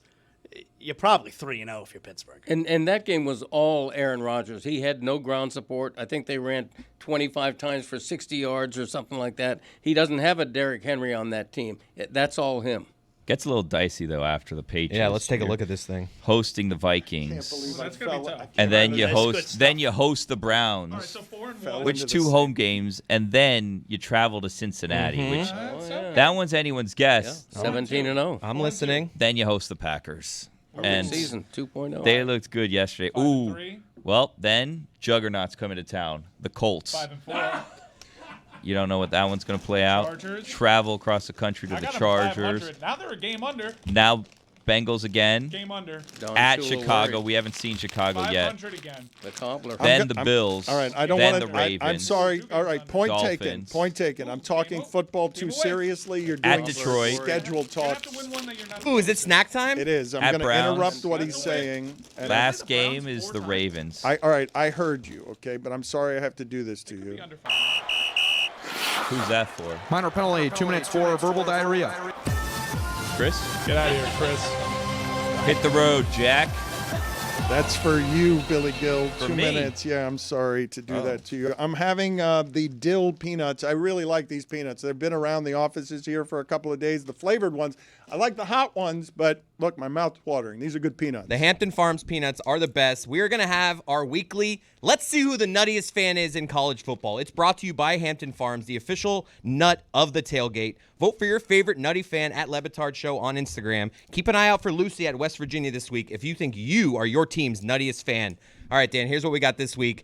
We had a fan with a lemur at the UM game. There was a fan. I don't know if they snuck this in. I don't know if you're allowed to bring this in. We had a UM. You can't be allowed to bring that in. What are you talking about? No, that can't be the emotional support. I'll bet it's not on the ban list. You think it says lemur? So we have a UM fan with a lemur and going against an Alabama fan. Now, this was before their last game against UL Monroe. And, an Alabama fan asked what she will do if she wins the lottery. I tell you exactly what I'd do with the first $70 million. I'd pay off Kalen DeBoer and get him the heck out of the University of Alabama, and then I'd take whatever else it took to get rid of the AD. Wow. Wow. That's not what I would do. Like, I'm out on the Dolphins right now. If I win the lottery, I'm not putting any of it towards getting rid of Mike McDaniel. She has different likes than you. That's true. So we have these two fans. What do you think's nuttier, Dan? Bringing a lemur into a stadium or spending your lottery winnings getting a coach out of town? I think that feels like animal cruelty. I'm sorry because I was chewing into the microphone. I don't think people like that. I think that's an unpleasant thing that SMR. we do. ASMR. Whatever. And I heard that crunch, by the way. Well, I SMR. I tried not to eat into the microphone because it's pretty disgusting to eat into the microphone, but these are delicious. And delightful Hampton Farms peanuts. And they also trigger for me a childhood thing because this was the peanut was the greatest of the delicacies in my childhood. It's sporting events fun. It's baseball games with my father. It's being able to throw things on the floor and not have to pick them up. That's the best part. I used to love going to Roadhouse Grill. Wait, I get to have the peanuts and just throw it on the floor? But you can't bring a lemur into your stadium. That seems bad for the lemur. I don't care what we're doing with the lemur seemed to be enjoying itself. No. No. You think an animal is in a bag is going to be happy to be with 80,000 roaring people? Did you see that pass that Carson Beck had to C.J. Daniels? The lemur seems intrigued. It wasn't 80,000, was it, Mike? You're very happy with Carson Beck's accuracy. You should be. That lemur doesn't seem freaked out at all. Lemur sounds like a car. I drive a 1978 Ford You do Lemur. this all the time. I am very excited about Carson Beck and the Miami Hurricanes. They look good. Hey, did you see that Oregon score? The hell's happening with Oklahoma State? I told you this last year. They're the worst team I saw anywhere in power football last year. There were really strong indications. You got to fire Mike Gundy. There were really strong indications that he was going to be gone. In fact, there were people that I trust saying, like, he's pretty gone. And then he had a Hail Mary to save his job at the last second. Woo! Do you ever hear anything about football and you're like, I don't trust you? Because you said people you trust. Yeah. Like everyone, you get a good nugget and you're like, damn it, I don't trust this person. Yeah, no, you can be skeptical. Who's your worst source? Yeah.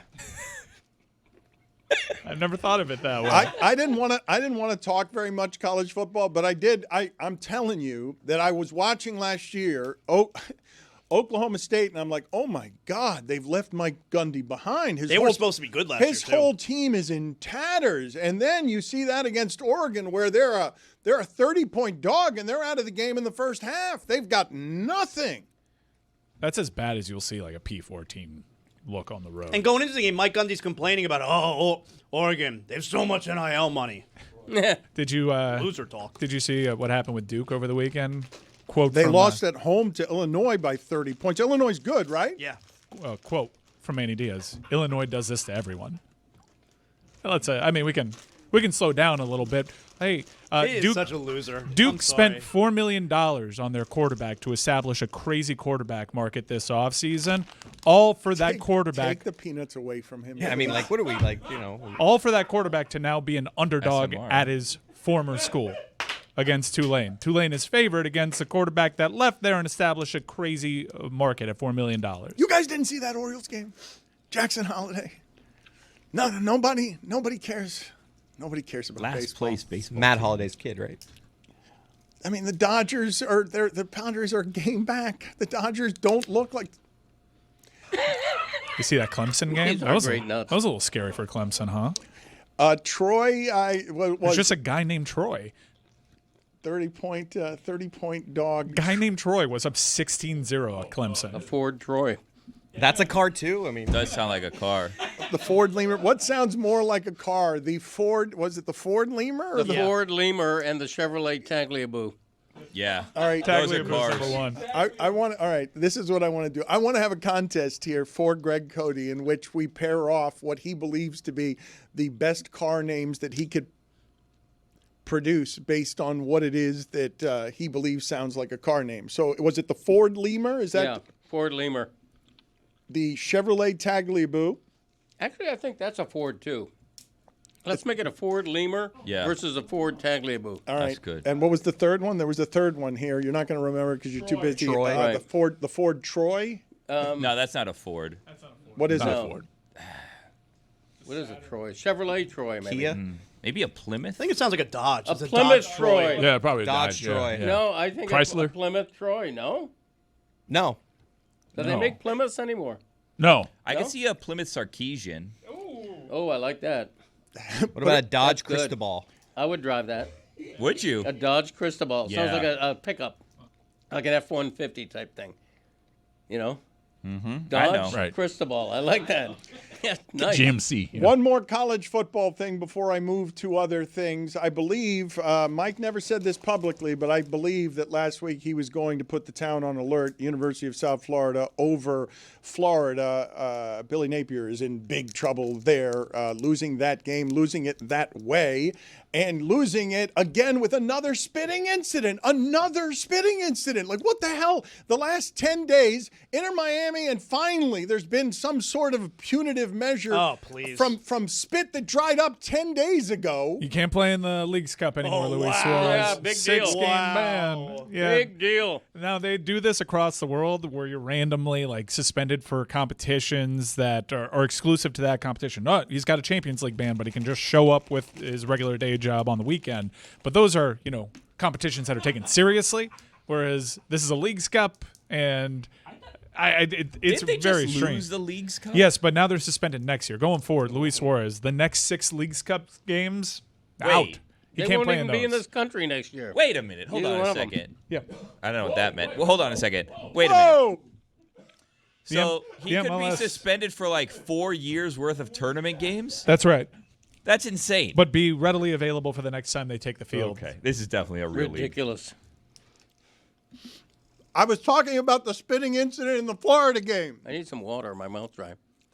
Not because of the nuts. The No. nuts water your mouth. Good news. Yeah, Marked good nuts. improvement for Florida, though. They only surrendered 7 tackles for loss. That is a huge upgrade over the 11 they surrendered to Long Island last week. Dan, you see these next 3 weeks for the Gators?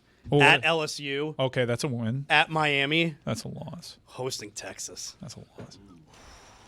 I don't got them beating LSU. I was like, wow. It's a win for LSU. That's 0-3. That's hard times, Daddy.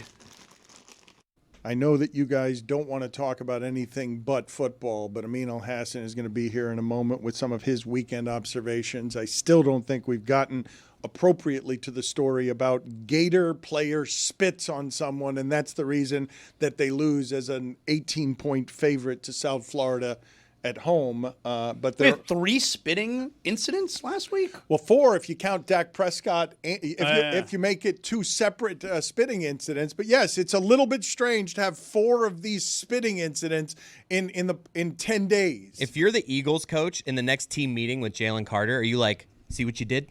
Now the Gators are doing it. See the imprint that you have on these kids? Negative role model. I don't think that came up. Be better. It's a coaching moment. Remember, like, COVID?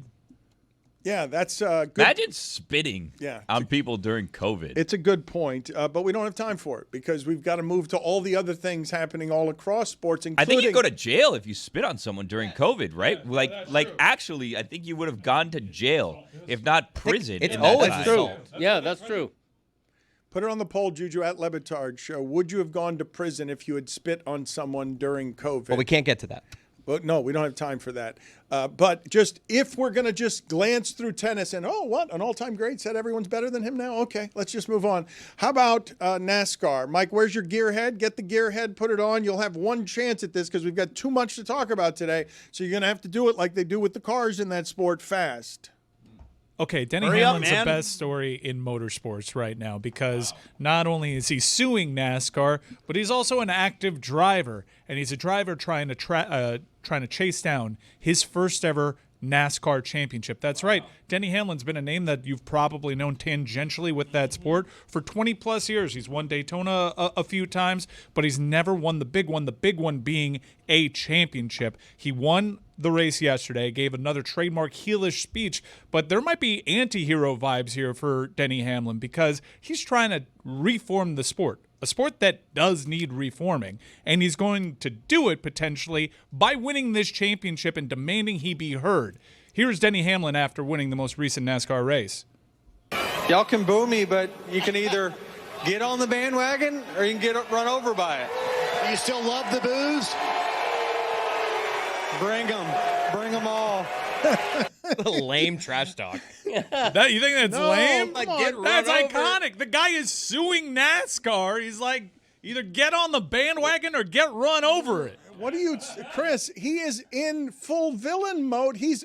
You don't like when a guy is challenging everyone in his sport to a fight? Just seemed kind of lame to me. Like, oh, get on board or get run over. You're kind of lame to me. That is so badass. He's suing NASCAR. He doesn't want to talk about anything except football. What's That's a the lawsuit problem. about? Charters. Because they're not Charters. Yeah, we went over this during the Michael Jordan. That Michael Jordan's among the teams suing NASCAR right now because the charter system is unfair. You essentially pay a franchise fee, and it puts you in the hole. It's impossible to make money in this sport. Michael Jordan's fine losing money, but he's not being fine with your disrespect. Wow. And Denny Hamlin's not fine with it either. Now, even though Denny Hamlin races for another team, Joe Gibbs Racing, he co-owns that team with Michael Jordan. So he's trying to win this Cup Series for Joe Gibbs Racing, all while trying to fight for he and Michael Jordan's team to get access to charters and reform the sport. It's incredibly brave, incredibly vulnerable, dangerous even. In fact, some people were having fun with the fact that while he was crossing the checkered flag, the feed actually cut out. So you didn't get a great call of Denny Hamlin winning this race. But then he talked that afterwards. Denny Hamlin becoming likable. Why is he racing for someone else's team? Like, if you own your own team, wouldn't winning a championship for yourself be better than winning one for someone else? Boring suit. Oh. He needs to win as the driver, though, to cement his legacy as one of the I greatest want of to all time. apologize to you that you get so little support when you talk NASCAR around It's here. NASCAR. It's a football Monday. It's fine. I mean, charter. You guys obviously weren't dialed into TV1, the Enjoy Illinois 300. That was the TV1 with sound for me. I'm going to try with Amin Elhassan here in a moment to keep as much football out of this hour as I can because I'd like to have a show that is a little bit balanced, if we could, on these football Mondays as we get overrun. Insane business decision. Well, what are you thinking? What have Football. What shots have you not gotten off today? I don't need to get off shots. Okay. I'm just here to talk some football. Well, what do you want Football to is back, Jack. Thank passes. you, Greg. Thank Greg you. gets it. Football is back, Jack. Damn right. Right. Do you have anything other than that, though? Like, if you want to talk football for real, do you what have we not talked about that the Duke has not opined Well, we on? talked about the Steelers already. We talked about the Dolphins. Not looking to We talked review about what we Sunday have Night talked about. Football. We were talking about spitting. We stopped talking about spitting for a little bit. Plenty of college going around. The Shula Bowl's right around the corner. We talked about that earlier.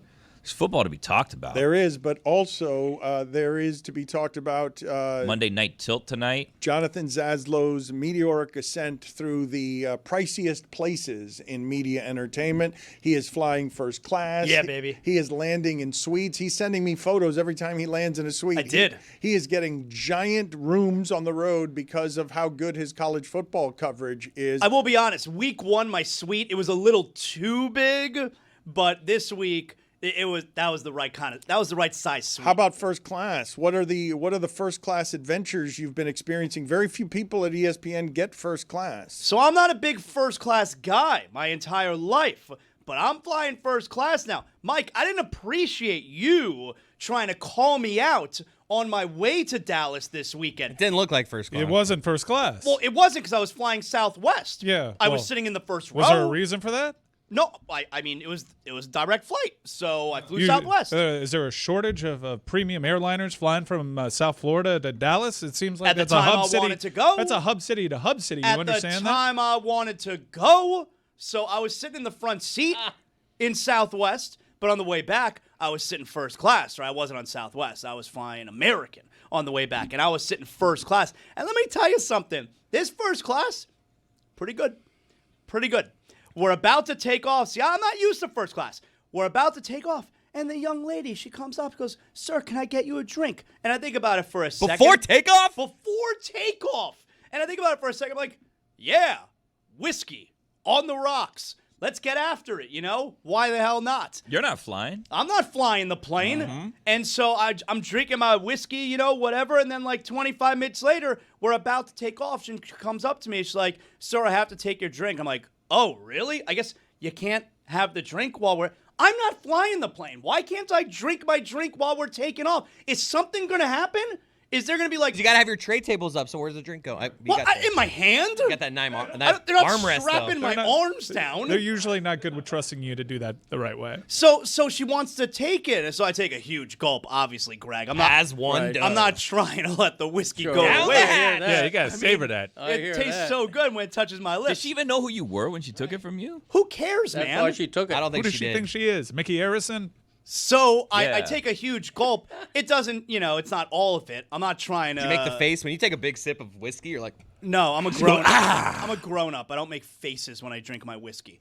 And so I give her back the drink. There's still a little bit of it left. And I'm a little bit annoyed. I mean, it's not her fault, but I'm a little bit annoyed. She's like, man, like I'm gonna pay for that drink, and you're taking it from me. I was a little bit annoyed. And then right after we take off, she comes right back up to me and she goes, "Sir, what brands were you drinking? I'm gonna bring you another drink." I'm like, "Oh hell yeah!" And I told her, "Woodford Reserve, please." Ooh, nice. And that's when I realized, I'm not even paying for these drinks. They're just coming for free. I didn't even know that. And then she comes up to me a little bit after that, like, "Sir, would you like dinner?" I'm like, "Oh, what do you have?" And so I order some kind of pasta salad. I thought I was going to get like some little bowl. She brings me an entire plate.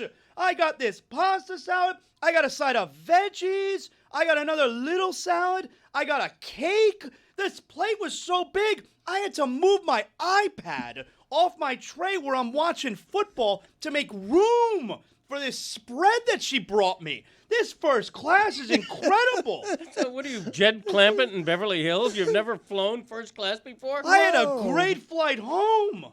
This was wonderful. And then look at old privilege. Look at old privilege over here. He's talking one of the original Beverly Hillbillies, the old guy. But Greg Cody looking down his nose at others because his wife's a law partner, not because the sports writer's getting first class. You hear about the cake? He got cake too. A little bit of a cake right there. Okay. A little bit of a cake right there. What kind of cake? I don't know. It was some like honey BS. I don't know, man. I wasn't asking. Free cake. Yeah, it was that free cake. First class the best cake. kind. And so, I ate up all the food, and then they took my tray, and then guess what happened next, Billy? What? She said, "Would you like another drink?" What? And you said no, thank you. you're hammered at this point. You're wrong about that, Billy. I said, "Yes, I would like another, please." So you have taken off, though. You're in your first hour, and you're 4 whiskeys in? Yeah, this is like the first 30 minutes. I'm hammered. By 45 minutes into this flight, I'm having a great time. Greg Cody, has the Miami Herald ever bought you a first-class flight? No.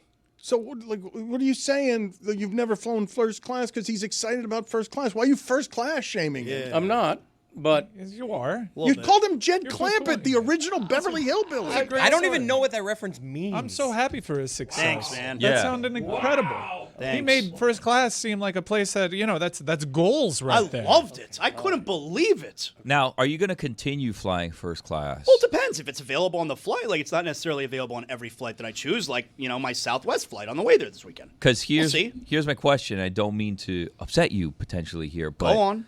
you're not exactly dressing first class. Don't Like, you I worry feel about like, that. I feel like when you go first class, you have to wear you have to have a certain look about you. Dress It's for not the a occasion. backwards heat hat. You would be wrong. And a wrinkly T-shirt. You'd be wrong. Some guy in business attire with his laptop open. I'm like, this guy seems. I think like you need a sport coat With when all you're due gonna fly respect, first class. He knows what first class looks You like. got to wear a watch. Yeah, let me ask you a question. Between all of us, this room and that room right there, who flew first class this weekend? Raise your hand. Oh, wow, what a shocker. I'm the only one with my hand raised. So I'm pretty sure I know what you need to do when you're in first class. Everyone's wearing a watch in first class. nobody else flew this weekend. This is a great breakdown of SMU Baylor. Put it on the poll at LeBatard Show. Is it okay to fall asleep last night with 5 minutes left in the Sunday night football game? Zaz, were you filling in for someone on Friday who just didn't go to work to cook? Oh, my God. Yeah, well, I do every Friday night with Amber Wilson. She hosts Amber and Ian on ESPN Radio. That's Ian Fitzsimmons. But I do the show with her on Friday nights because we travel and we do the show on location wherever we are. But listen to this crap. Ian Fitzsimmons lives in Dallas, Texas. So instead of doing his show on Friday night, which I'm glad to do the show, I want to do the show, but instead of doing the show that his name is on, he was cooking for everybody at ESPN Radio at his home, except for me and Amber. We're working. and he's cooking for everybody else. That's how Freddie Fitz does it. Everybody knows That's not a real person. That's why you're a bigger star than Freddie Fitz. And you'll always be a bigger star than Freddie Fitz. Amin Elhassan is joining us now, and we're always delighted to see him. We're going to get to his weekend observations in a second. But before we do so, what can you update us on the Pablo Clippers beef at the we've left this behind, and it's still a giant story. Pablo Torre has the #1 sports podcast in America right now because it's such a giant story and because he's so far ahead on this story. Amin, you helped with the initial unveiling. What have you found interesting about over the weekend, Clippers reaction, everything happening around what appears to be a giant scandal now? Like, because people are realizing, wait a minute, no matter what cynicism you have, millions and millions of dollars for a no-show job is sort of beyond the pale on what we thought we were doing, where we were skirting the rules. Right. I think, Dan, first of all, the idea that Pablo is kind of just shooting from his hip, which is what many people kind of initially came out. Even the Clippers, their first statement said something like are easily provable or provably false or something like that. And then, as Pablo noted, they put out a revised statement that sounded like the first one, except the words provably false was removed. That's the lawyers. The lawyers got in there like, buddy, you guys cannot prove that these allegations are false, at the very least. Mark Cuban getting in a Twitter fight with Pablo, and then basically Pablo having to bail on the live stream we were doing because Mark Cuban was like, he's ready to go right now. And then Mark Cuban got on and talked in circles. Basically, his main point was, hey, rich people don't know how much money they have or how much money they're investing in stuff. So that was interesting. But the other thing, Dan, was all the text messages I got from people around the league in various capacities, team employees, former team employees, league execs, agents, and all of it was something along the lines of, yeah, this happens, but, I think they're screwed. Because everyone sees it's not just the magnitude of the money, Dan, it's also the amount of stuff in writing that links all these parties together. Mike, what are you guys laughing about back there? That Mark Cuban took to social media to be like, hey, I talked in circles for an additional 2 hours. Yeah. Good at it. This, honestly, was stunning to watch happen. I mean, I don't know if you're informed. I feel like you're super, super informed here, and you can allow people to see inside of what the second episode of Pablo Torre finds out was, where Mark Cuban, armed with very few facts, underestimated the amount of information that Pablo had. So Pablo's got all of this information that is not only credible, but just fair fact-finding, and Cuban's response is some form again and again of, well, Steve Ballmer's not that dumb. Right, but at the same time, almost infantilizing Steve Ballmer is like, he was a victim, he got taken advantage of, and Pablo rightly points out, like, wait, which one is it? Is he Mr. Magoo, or is he like just a guy who didn't do his due diligence because he's rich and he's got other people to do that and they didn't do that? Mark Cuban brings up a story about how he got scammed. And it's just like, none of this really makes sense because at the end of the day, Cuban and Ballmer, who, by the way, we need to get to his conversation with Ramona Shelburne because I was like, man, you should not have done that. You should not have sat down and answered those questions that prematurely. But then, here's the thing they keep coming back to. Well, these guys are scammers. Of course. Why would they do this? Oh, they're scammers. This is what I know about scammers and really most criminal enterprises. The goal is to make money. So if my goal is to scam people to make money, yes, I'll pay Leonardo DiCaprio. Yes, I'll pay Drake.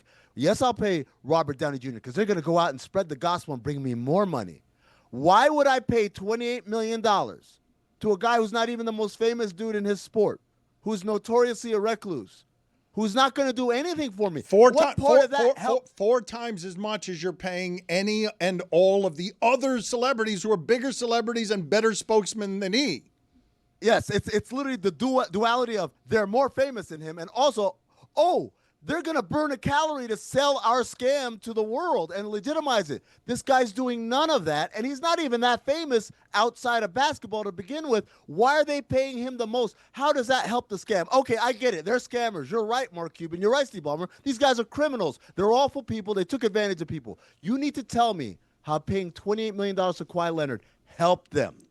Because I can't see how it helped Aspiration one bit. I want to get back to the Ballmer interview, but before we head down that path, I want to get Zaz's thoughts for Amin and just reiterate, okay, that what Pablo Torre finds out is doing, the degree of difficulty on it.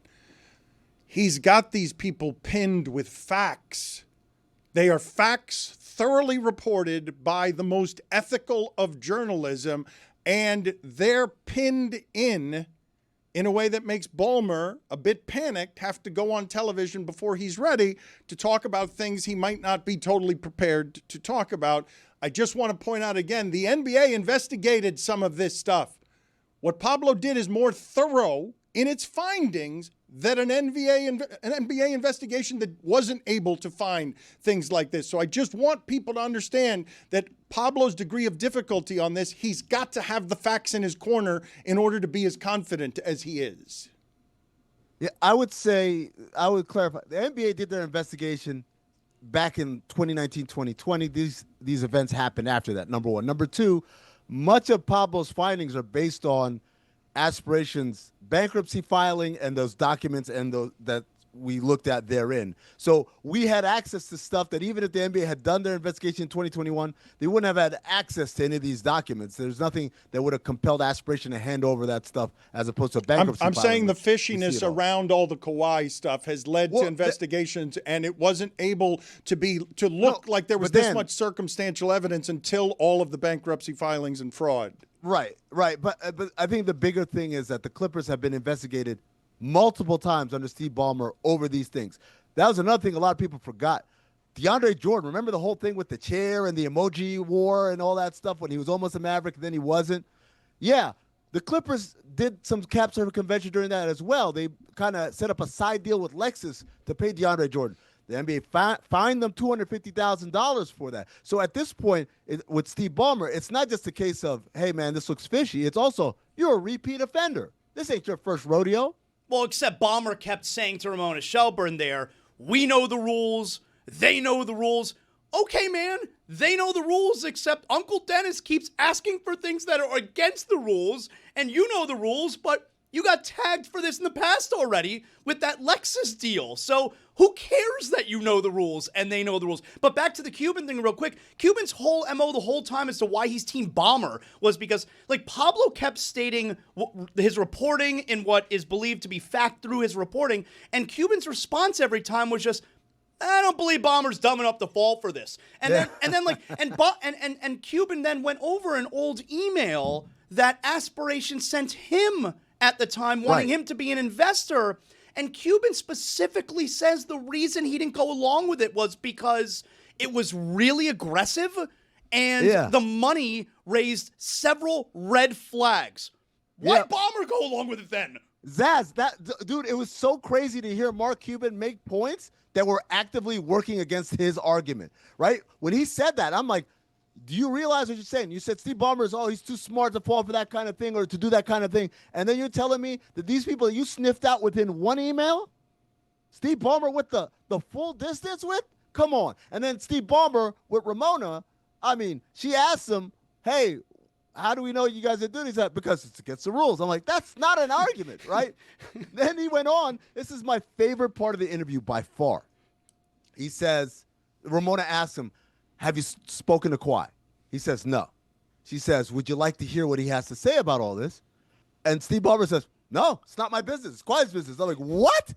If you and me, Zaz, were accused of robbing a bank, and I know we didn't do it, or at least I didn't do it, wouldn't I pick up the phone and say, hey, Zaz, isn't this crazy? They think we robbed the bank? Why would I be like, no, I can't talk to Zaz. Oh, that might look fishy. It would only look fishy if I actually did something. Hey, he could have lied anyhow. He could have said, not yet. I haven't talked to him yet. And then literally never talked to him, but just still say not yet. But he didn't. He made it clear. That's not me. That's him.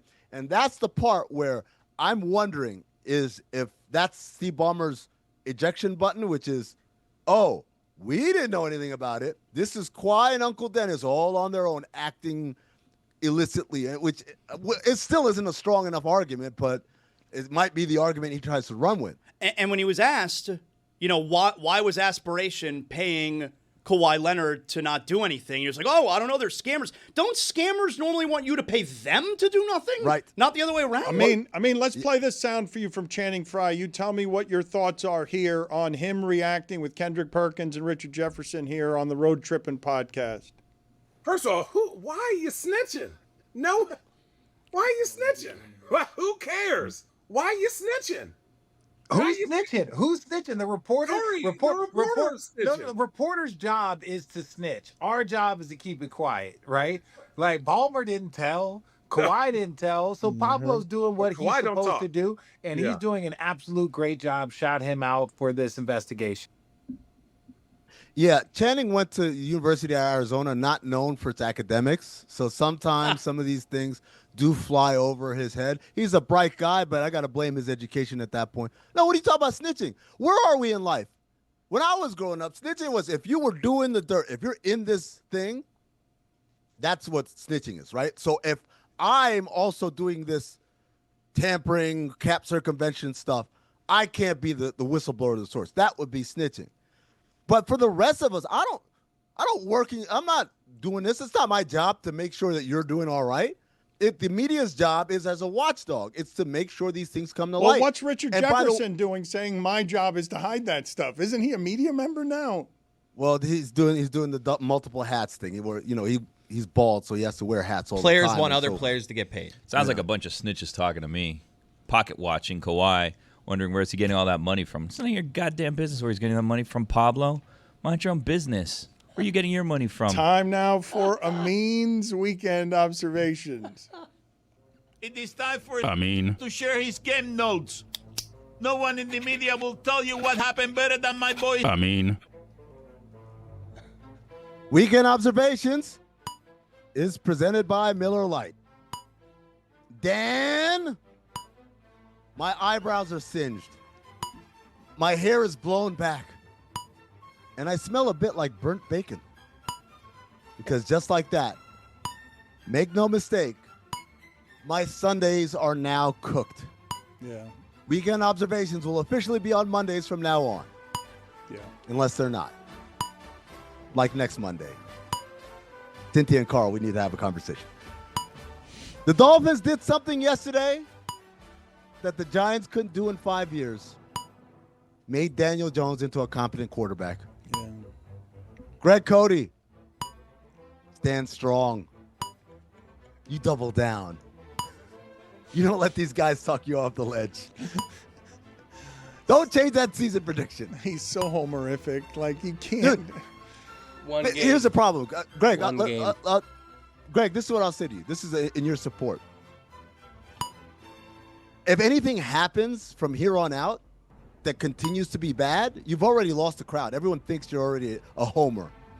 But if anything good happens, you get to be the guy who said, told you so, told you it was just one game. You don't give up. Hold strong.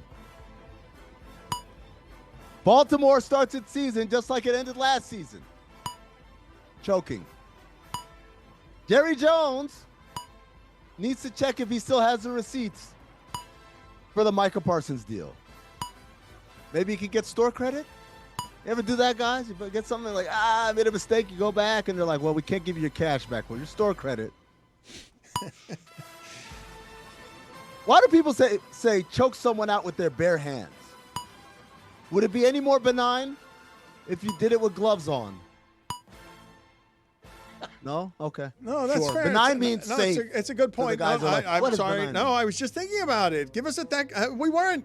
It's not that the joke wasn't good. You made me think. Yes, we do it with the bare hands because it makes the extra syllables make it sound like more of a threat. Is it because I might otherwise do it with like a rope or something? Or what if like a headlock? You can do one of those moves the mafia does where you're in the back seat of the car and you do it with a wire, wire or something. That's a good move. Always wanted to do that. Yeah, machete. What? When you see it, you're like, that seems like if you ever had to. You always wanted to murder somebody? No, I'm saying if you had to attack somebody, you're like from behind. You obviously know what I'm talking about. I know what you're talking about, but I didn't go to the next place of volunteering that I want to do that. It's a to hypothetical. Somebody. If I was ever going to attack somebody, this is how I probably always would wanted You were going to attack that? somebody to murder them. We definitely know what you're talking about. That's why we're confused that you're openly admitting you want to murder. It's weird. Who would you theoretically want to murder? Yeah, when you've thought about it, who were you doing it to? First person that came to mind. Yeah, premeditate this, please. Not that it would ever happen, just, who might it be? Say it into the microphone. You have till the end of the segment to take something back, just so you know. I'm going to use some judgment here and not answer this question. Good idea. Chris Cody. You're clear now. If anyone gets murdered around you, no one's going to suspect you because you didn't say a name. Chris, Yes. listen to me. Double down. Take a bait. Come back with your top 5 ways you would murder someone. That's how you do it. All right, I'm on it. Because that's how you win. You give in now, you've lost. You've lost to the terrorists. Jaden Daniels, effortless.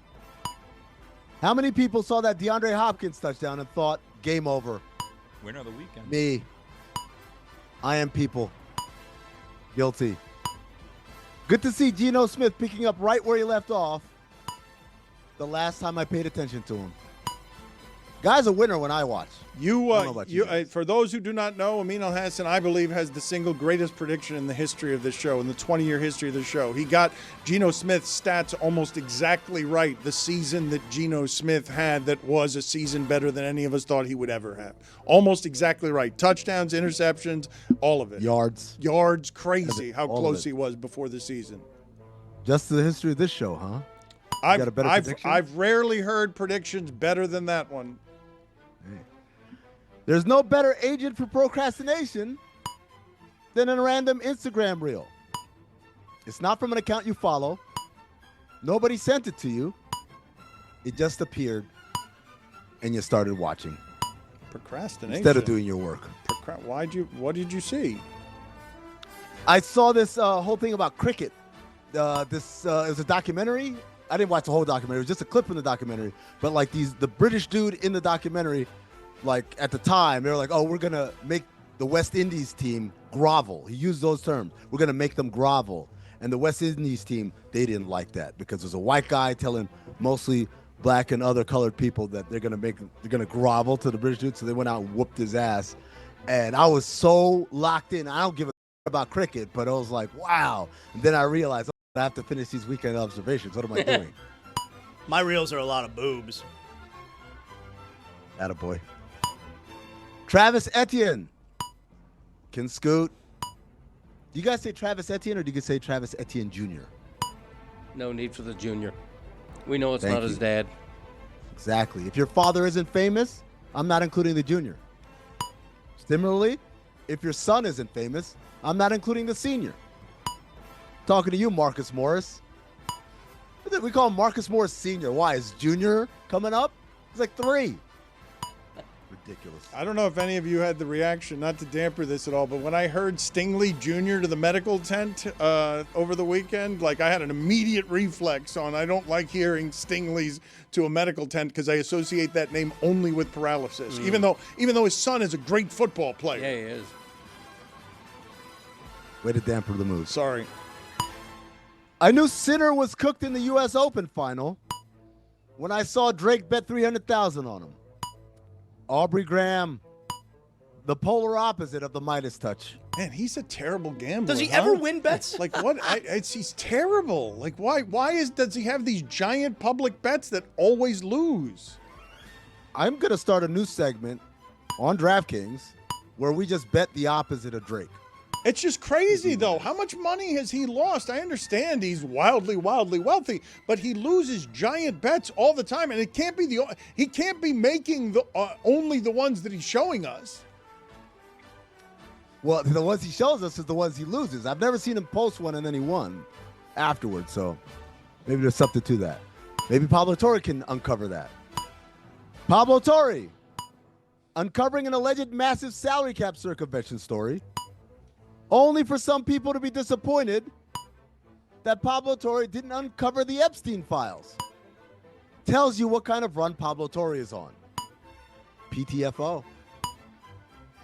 Steve Ballmer, saying the Clippers abided by the rules because that's the right thing to do.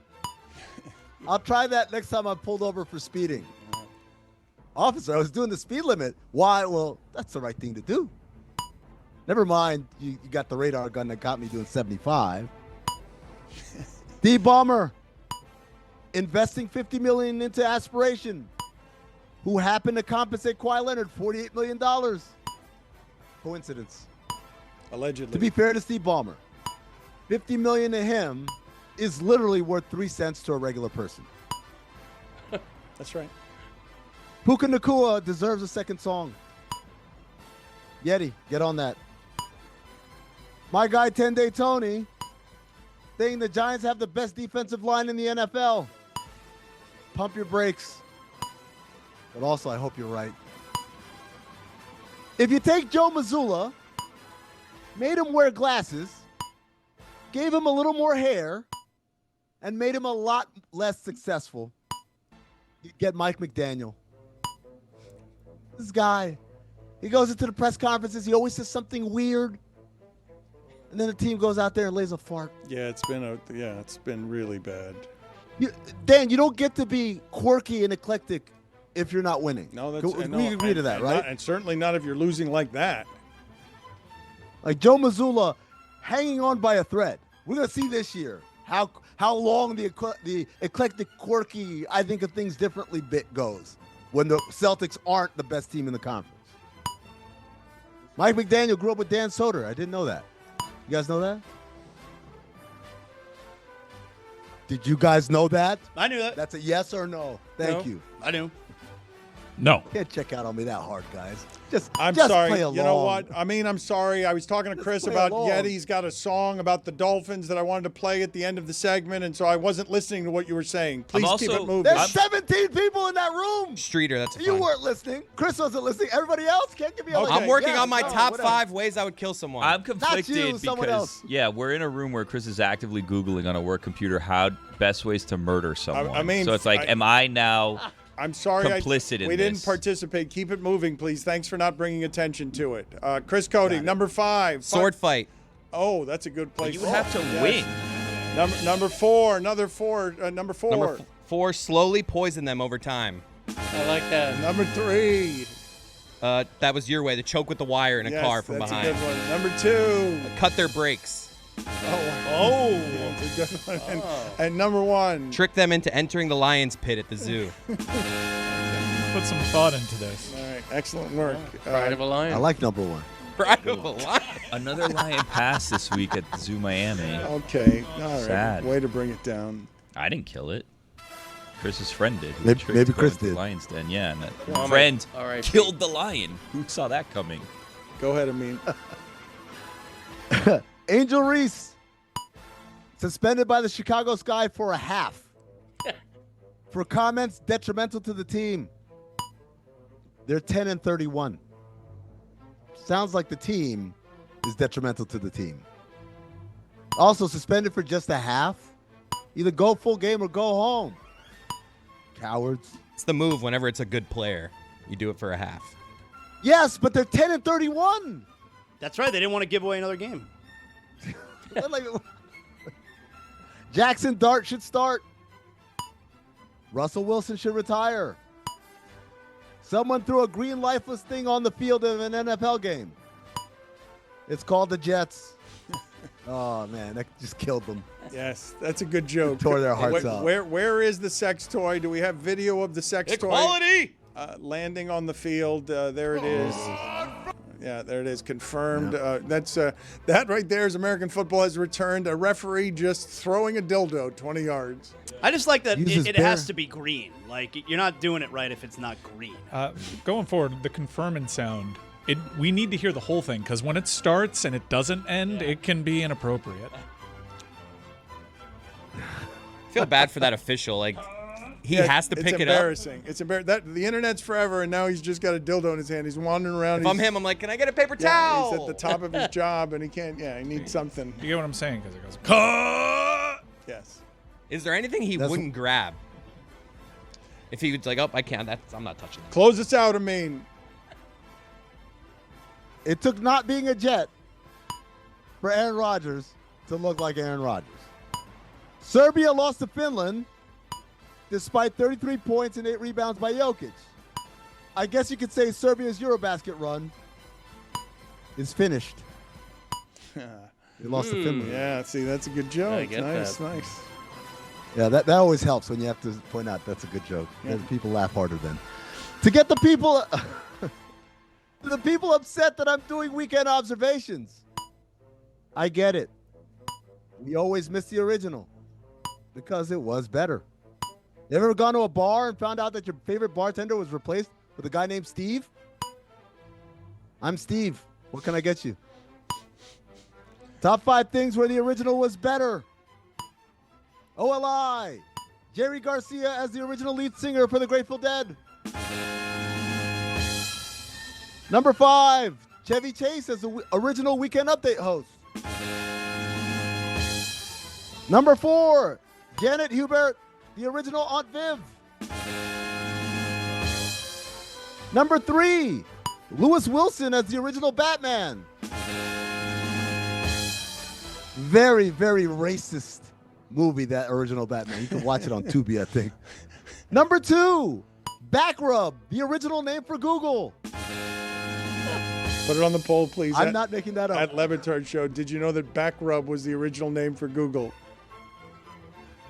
And the number 1 thing where the original was better. The dinosaurs. The original dominant species has wiped out by climate change. They're better because they didn't cause the climate change. It just happened to them. I guess Arch Manning had a red dot on San Jose State. Miami beat Bethune-Cookman 45-3. Georgia Tech beat Gardner-Webb 59-12. Florida State beat East Texas A&M 77-3.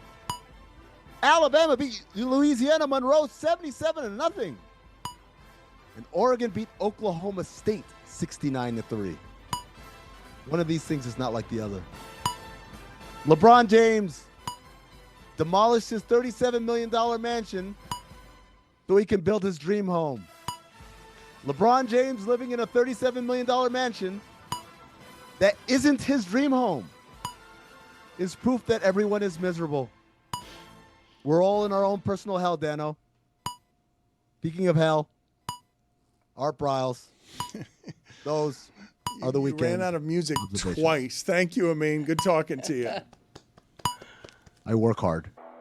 Daniel Jones is a bust. Uh-huh. Nobody likes Daniel Jones. Greg, if you can't be Daniel Jones. Tagovailoa with time. Now fires over the middle. Picked off. It's Latu. And the second of the day for Tua Tagovailoa. Can't explain how the Dolphins are making me feel.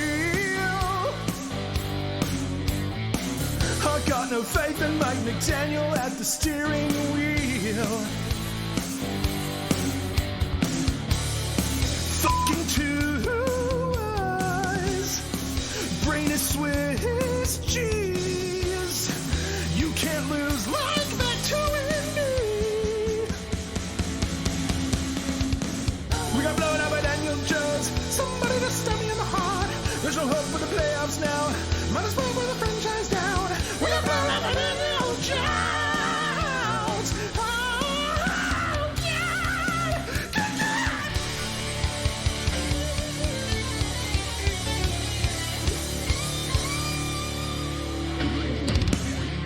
That is awesome. I love that song. We're so bad. I would play that in the car. That's a great song. Juju, how you doing, man?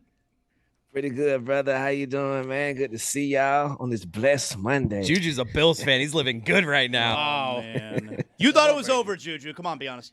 Bro, I thought it was over when Derrick Henry broke the first one. I was like, oh, my goodness, not this again. Our defense is trash, as usual. I'm going to say that. I have no faith in our defense, but even the garbage can gets a steak. Juju, what stood out to you over the weekend? Let's start Saturday with college football. Oh, my goodness. The story of the weekend to me, man, why you never give up on yourself. Kent Broussard, the oldest LSU band member ever. Come on, man. Follow your dreams. He's it's a never freshman. too late. He's a freshman. That's Greg a Cody. Freshman, right? How great. many people out there would have just gave up on that dream a long time ago, man? My boy's 66 years old and still pushing it. It's a reminder that your comfort zone is a beautiful place, but nothing, absolutely nothing grows there. Back to you guys. Do you think the other bandmates, like, is he popular, you think? Yeah. Yeah, they pretend he is. Hey, can you buy us booze? Can we throw the image up one more time? Because I thought he might be popular with the band, so popular that the person behind him would put their hand on his shoulder, but it's an optical illusion. Yeah. He's just got his gloves strapped underneath that thing. So maybe they don't like him. Yeah. So what instrument does is he play the tuba? What's he got going on there? Yep. It's a tuba thing, shouted. Like, he loves the tuba. He be playing the tuba in his own neighborhood, aggravating everybody. And then they didn't know he had a dream, and that boy accomplished that dream, man. The biggest failure is not trying, ladies and gentlemen. Wow, that guy's got some muscles. Don't tubas weigh like 50 pounds? They do. They're heavy. Yeah, they are. Juju, what else stood out to you on Saturday? On Saturday, it was a lot going on Saturday. Another thing that stood out was my boy Fran Brown, man. Old school coach, man. Syracuse got the W, but directly after the game, wind sprints, everybody, the entire team. Come on, man. We're not playing these games. Right. I love this type of coaching. That's exactly what my coach would have done to us. Full uniform. All those guys running are like, I am out of here next year. I am gone. Why'd they have to do that if they won? Bro, he didn't like something he saw. They practiced something all week, and they did not do it. So he got to get them boys on the line. Yeah, I mean, I get it. Like, they played UConn, and they barely won. But I don't know. I'm trying to go home and have fun. We just won the game. Anyway, last night, though, Juju, we didn't bring this up during the main show. There was an altercation between Lamar Jackson and a fan in the front row. Because, the fan, I guess, when they scored a touchdown, he kind of smacked DeAndre Hopkins upside the head, right? Yeah, he smacked DeAndre Hopkins over across the head, and then he had a nerve to slap Lamar across the head, and Lamar wasn't having it. And my hat's off to Lamar, salute. You can't put your hands on people, fans of whatever, me, anybody, whoever it is. You a fan of this game. How dare you touch these players, these $1 million players, man? Lamar pushed that man back into his seat politely, and I think he was well deserved of it. And the brother got kicked out of the game. Hopefully he get banned from the stadium. Do everything to him, man. You can't do that. That's a bad look for Buffalo. Yeah, I saw Lamar Jackson after the game. He was asked about it, I guess, in the post-game press conference, and he was like, yeah, I can't let him touch my guys, but I also sometimes forget where I'm at, I wouldn't even have said that part if I was Lamar Jackson. I wouldn't have given any kind of apology. Yeah, fans got to know their role. Just because you buy a ticket, you're not entitled to run onto the field or mess with a player physically. Kind of like that Phillies fan, not entitled to that ball. It's like Aki. Not your ball. That's exactly Juju, right. Give me something on Philly's Karen. Come on now.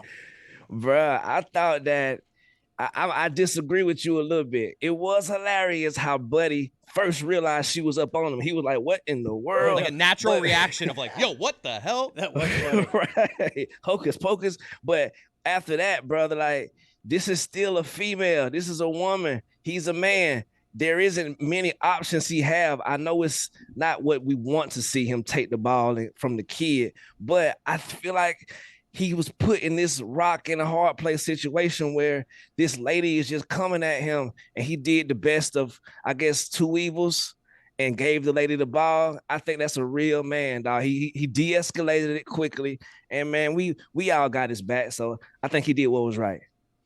I mean, it all worked out, certainly for the kid. I mean, if he didn't give the ball to her, the kid wouldn't have been able to go down to the clubhouse afterward and meet the Phillies player. Right. But I don't know, that woman's not in charge. Just because she wants the ball, you don't have to give it to her. Exactly. Right. I wonder what David Sampson would have done in that situation. We got to ask him next time. What would you have done? A pair of gloves, some sand from the field for the kid. I hate that woman. I'm so whatever. I hate that woman. I'm sorry. I'm not sorry, actually. I don't know why anyone would say they're sorry. Juju, you got some polls for us to update today? Yes, sir. First poll: are italics the Lord's font? 67% of the audience says yes, it is. Also, salute to Rich Eisen. He had a great call from Harrison Butker the other day. Interestingly enough, wide right. It was great. Hell yeah. Can you blame someone for falling asleep when the game was 40-25 last night? 73% of the audience says, no, you can't blame them. Makes sense. Yeah.